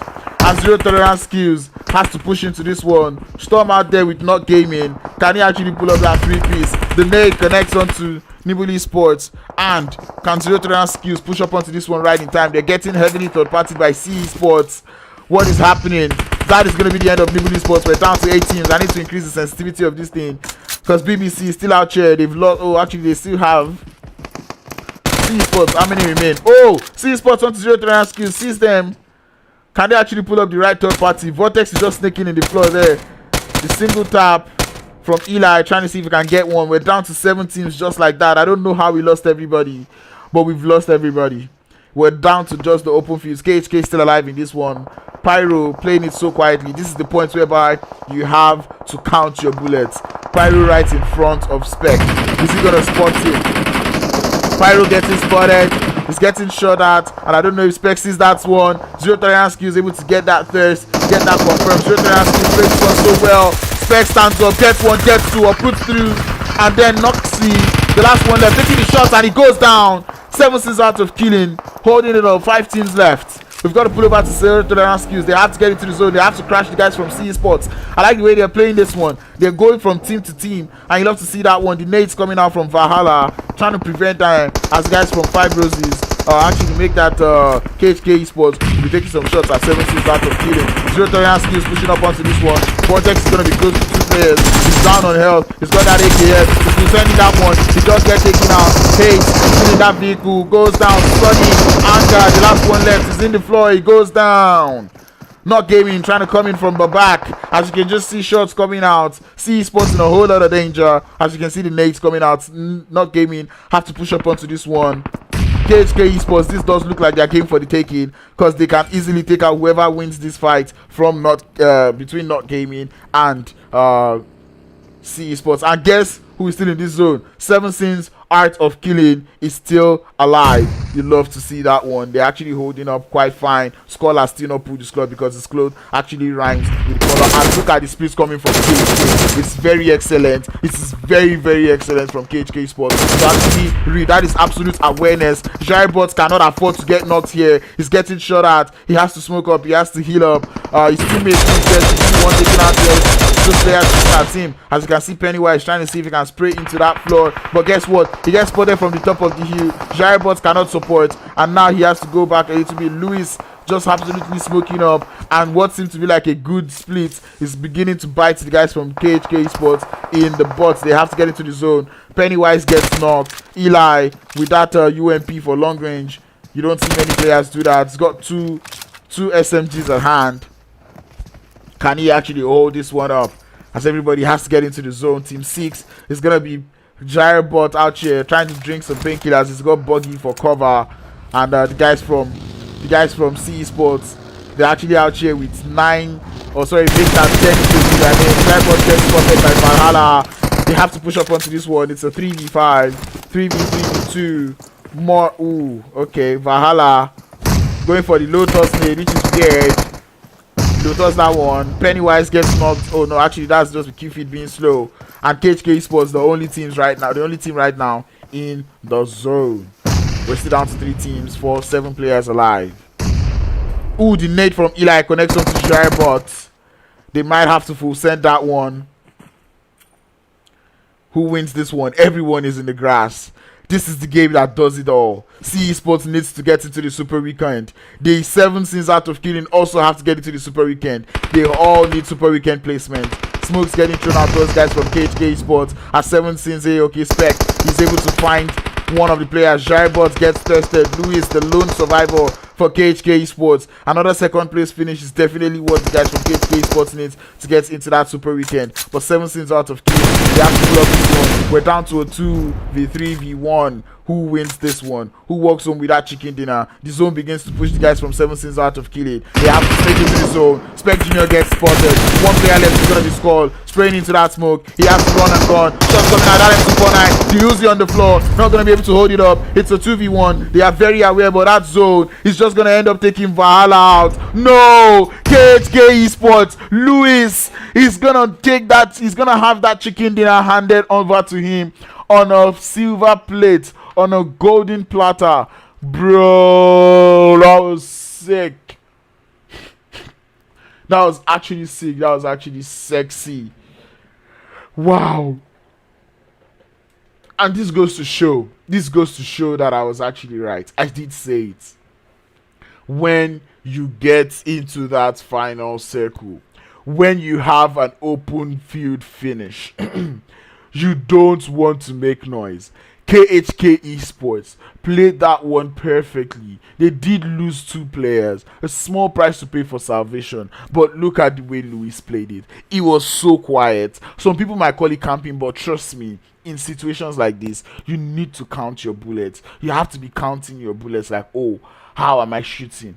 You have to make sure you can get that thirst before you start to shoot someone. You have to be sure that that pixel is out of place. And look at Luis holding it up. He heard those shots. He could have easily stood up to third party that fight, but no, he knew that if he tried that one, he could actually get taken out. He just held up there behind that buggy, and look at how he got that chicken dinner. Even if those players from C Esports were able to get out of that blue zone, they would definitely get taken out by those shots or by Luis, because they will be low on health, and then you have all information about them as they come into the zone. A chicken dinner with 6 kills, definitely a way to push them into the Super Weekend. C Esports out here in second place, a shit ton of kills. That is 14 kills to their name and a second place finish. And out of that 14 kills, I'm pretty sure they got some of them in that early phases, or in the early phases of the circle, which means they actually good. They are definitely true to that Super Weekend. 7 sins out of killing, out here in third place with 4 kills to their name. Not Gaming in fourth place with 3 kills to their name. Zero tolerance kills in fifth place with 6 kills to their name. You know, one thing I like about Zero tolerance kills, this is the only week they get to play, right? And they have secured their way into the Super Weekend. I am very impressed, and I hope during the Super Weekend they can find a way to finish in that top 16. In fact, probably top 10, because you need a top 10 finish in that Super Weekend to find yourself in the finals. Or that is what Zero tolerance skills actually need, and I hope they can actually pull up as much of a stellar performance as they have done today on the Super Weekend. Zero Tolerance Skills out there in 5th place with 6 kills. GG, well played. Team Unknown in 6th place with 2. 5 Roses in 7th place with 1. I don't know if that is enough. I don't know if all that 5 Roses have played today is actually enough to get them into the Super Weekend. They need it. BBC out here in 8th place with 2 kills. Slimefork 18 in 9th with 1. Nibble Esports in 10th place with 4 kills. Drogons in 11th place with 3 kills. Undisputed Africa Esports in 12th place with 5 kills. Aphelion Apex in 13th place with 3 kills. Sims Outplayed in 14th with 1 kill. 15th place is going to be none other but Honored Souls. I'll drop in on the guys from Nibble Esports in Pochinki out there and going out early on in the game. Na na na na na na na.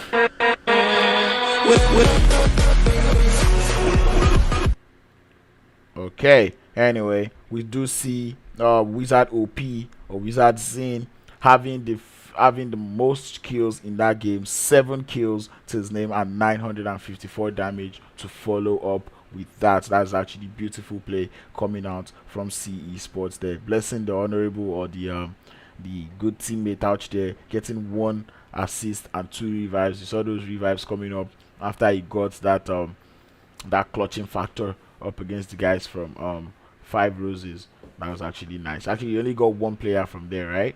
But it was still a clutch performance. You love to actually see that one. But anyways, this is actually sexy stuff. This is the end of league play. From here onwards, it is just the Super Weekend this Saturday to determine, this weekend actually, to determine the top 16 teams that would actually be participating in the finals of the Scripted Elite League.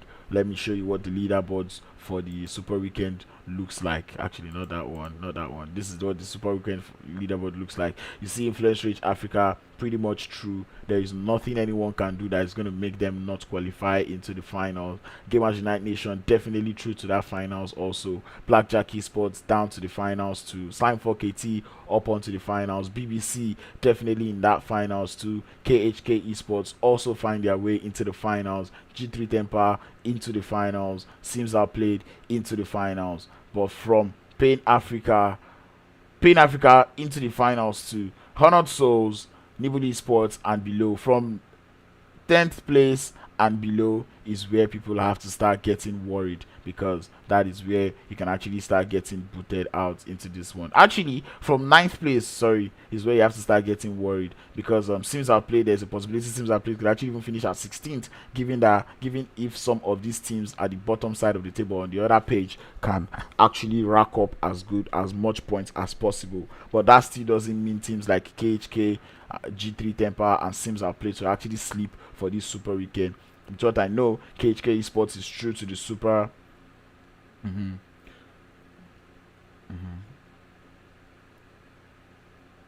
Mad. Alright. And apparently before the finals, whoever finds themselves at the top of this leaderboard right now is going to walk home with $30 to their name. And just in case you didn't know, for everybody who wins, or for the on that Super Weekend, right, whoever wins on the Super Weekend actually gets, I think it's $20 to their name. So that is like per Super Weekend that you end up being the first overall on that leaderboard, you happen to get yourself some money. So but right now, given that this is the 3rd Super Weekend that we're walking into, whoever is the top of this on this table that I currently have on the screen definitely is going to have a slot, so it's going to get $30 to their name. That is minus whatever they might actually even do in the finals. And like I said, KHK Africa, G3 Temper and Sims Outplayed, you cannot sleep. You have to still come up in the Super Weekend and actually rack up those points, because you need them.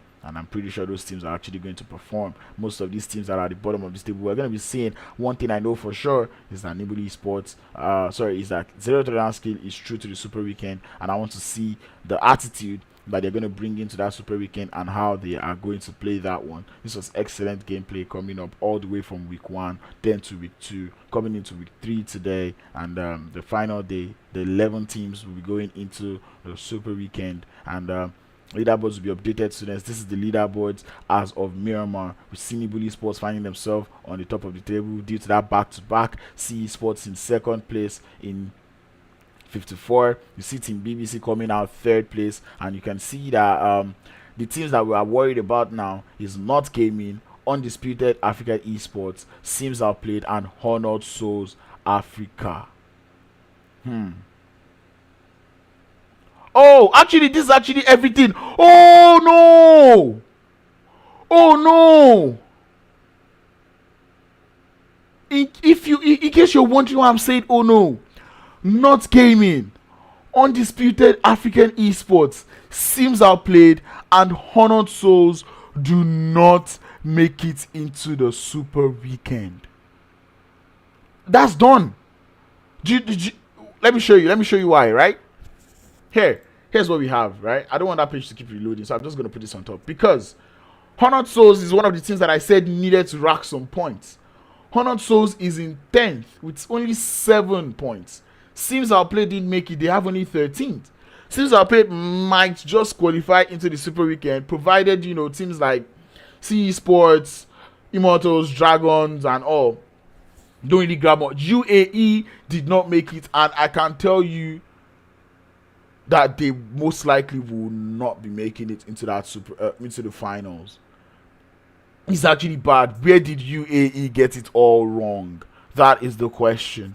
Because looking at this leaderboard that we have right now, this is the leaderboard. I'm going to be switching between both leaderboards so you guys can see what is going on. Sims Outplayed don't make it. Honored Souls also do not make it. Sims Outplayed don't have enough points. Honored Souls do not have enough points. Not Gaming also do not make it into the goal, and Not Gaming they're not even in the top 16 to start with. So that is the end. Not Gaming doesn't make it into the finals. Team Unknown have the chance to come and, you know, get into. Look at Team Unknown, barely got in with just 2 points. Team Unknown in 11, they're able to make it to the Super Weekend, and they give it another go because Team Unknown out here, they're 16 with 1 point, and they can just rack up more points to get into that Super Weekend. But wow, bro, I'm actually blown away because now Drogons have a chance to fight. Aphelion have a chance to fight. 5 Roses made it into the Super Weekend. And could this be the Super Weekend where 5 Roses see their spots to the finals? Zero Tolerance Skills also making it into that Super Weekend. Khk Africa in that 7 sins out of killing. They also needed to get into the Super Weekend. And here they are. They made it too. Wow. I'm actually hugely blown away. These are the teams that you're going to be seeing in the Super Weekend, and most of them you might be seeing in the finals. This is going to be one hell of a Super Weekend. This is where teams have to actually pull up. This is where teams actually have to come in to fight. They have to put in those numbers on the table. Nibble Esports, Esports, Steam BBC, 7 Sins Art of Killing, Khk Africa, Zero Tolerance Skills, 5 Roses, Slime 4KT, Aphelion Apex, Dragons or the Drogons, Team Unknown. We're going to be having BJE, G3 Temper, Pain Africa. Who else qualified? Immortals and none other but Influence Rich Africa, and all of those teams I've mentioned right now are the teams you're going to be seeing in the Super Weekend. So be sure to pull up on Friday, as I will be here to bring you all of that Super Weekend action live. Bro, I'm actually very, very blown away.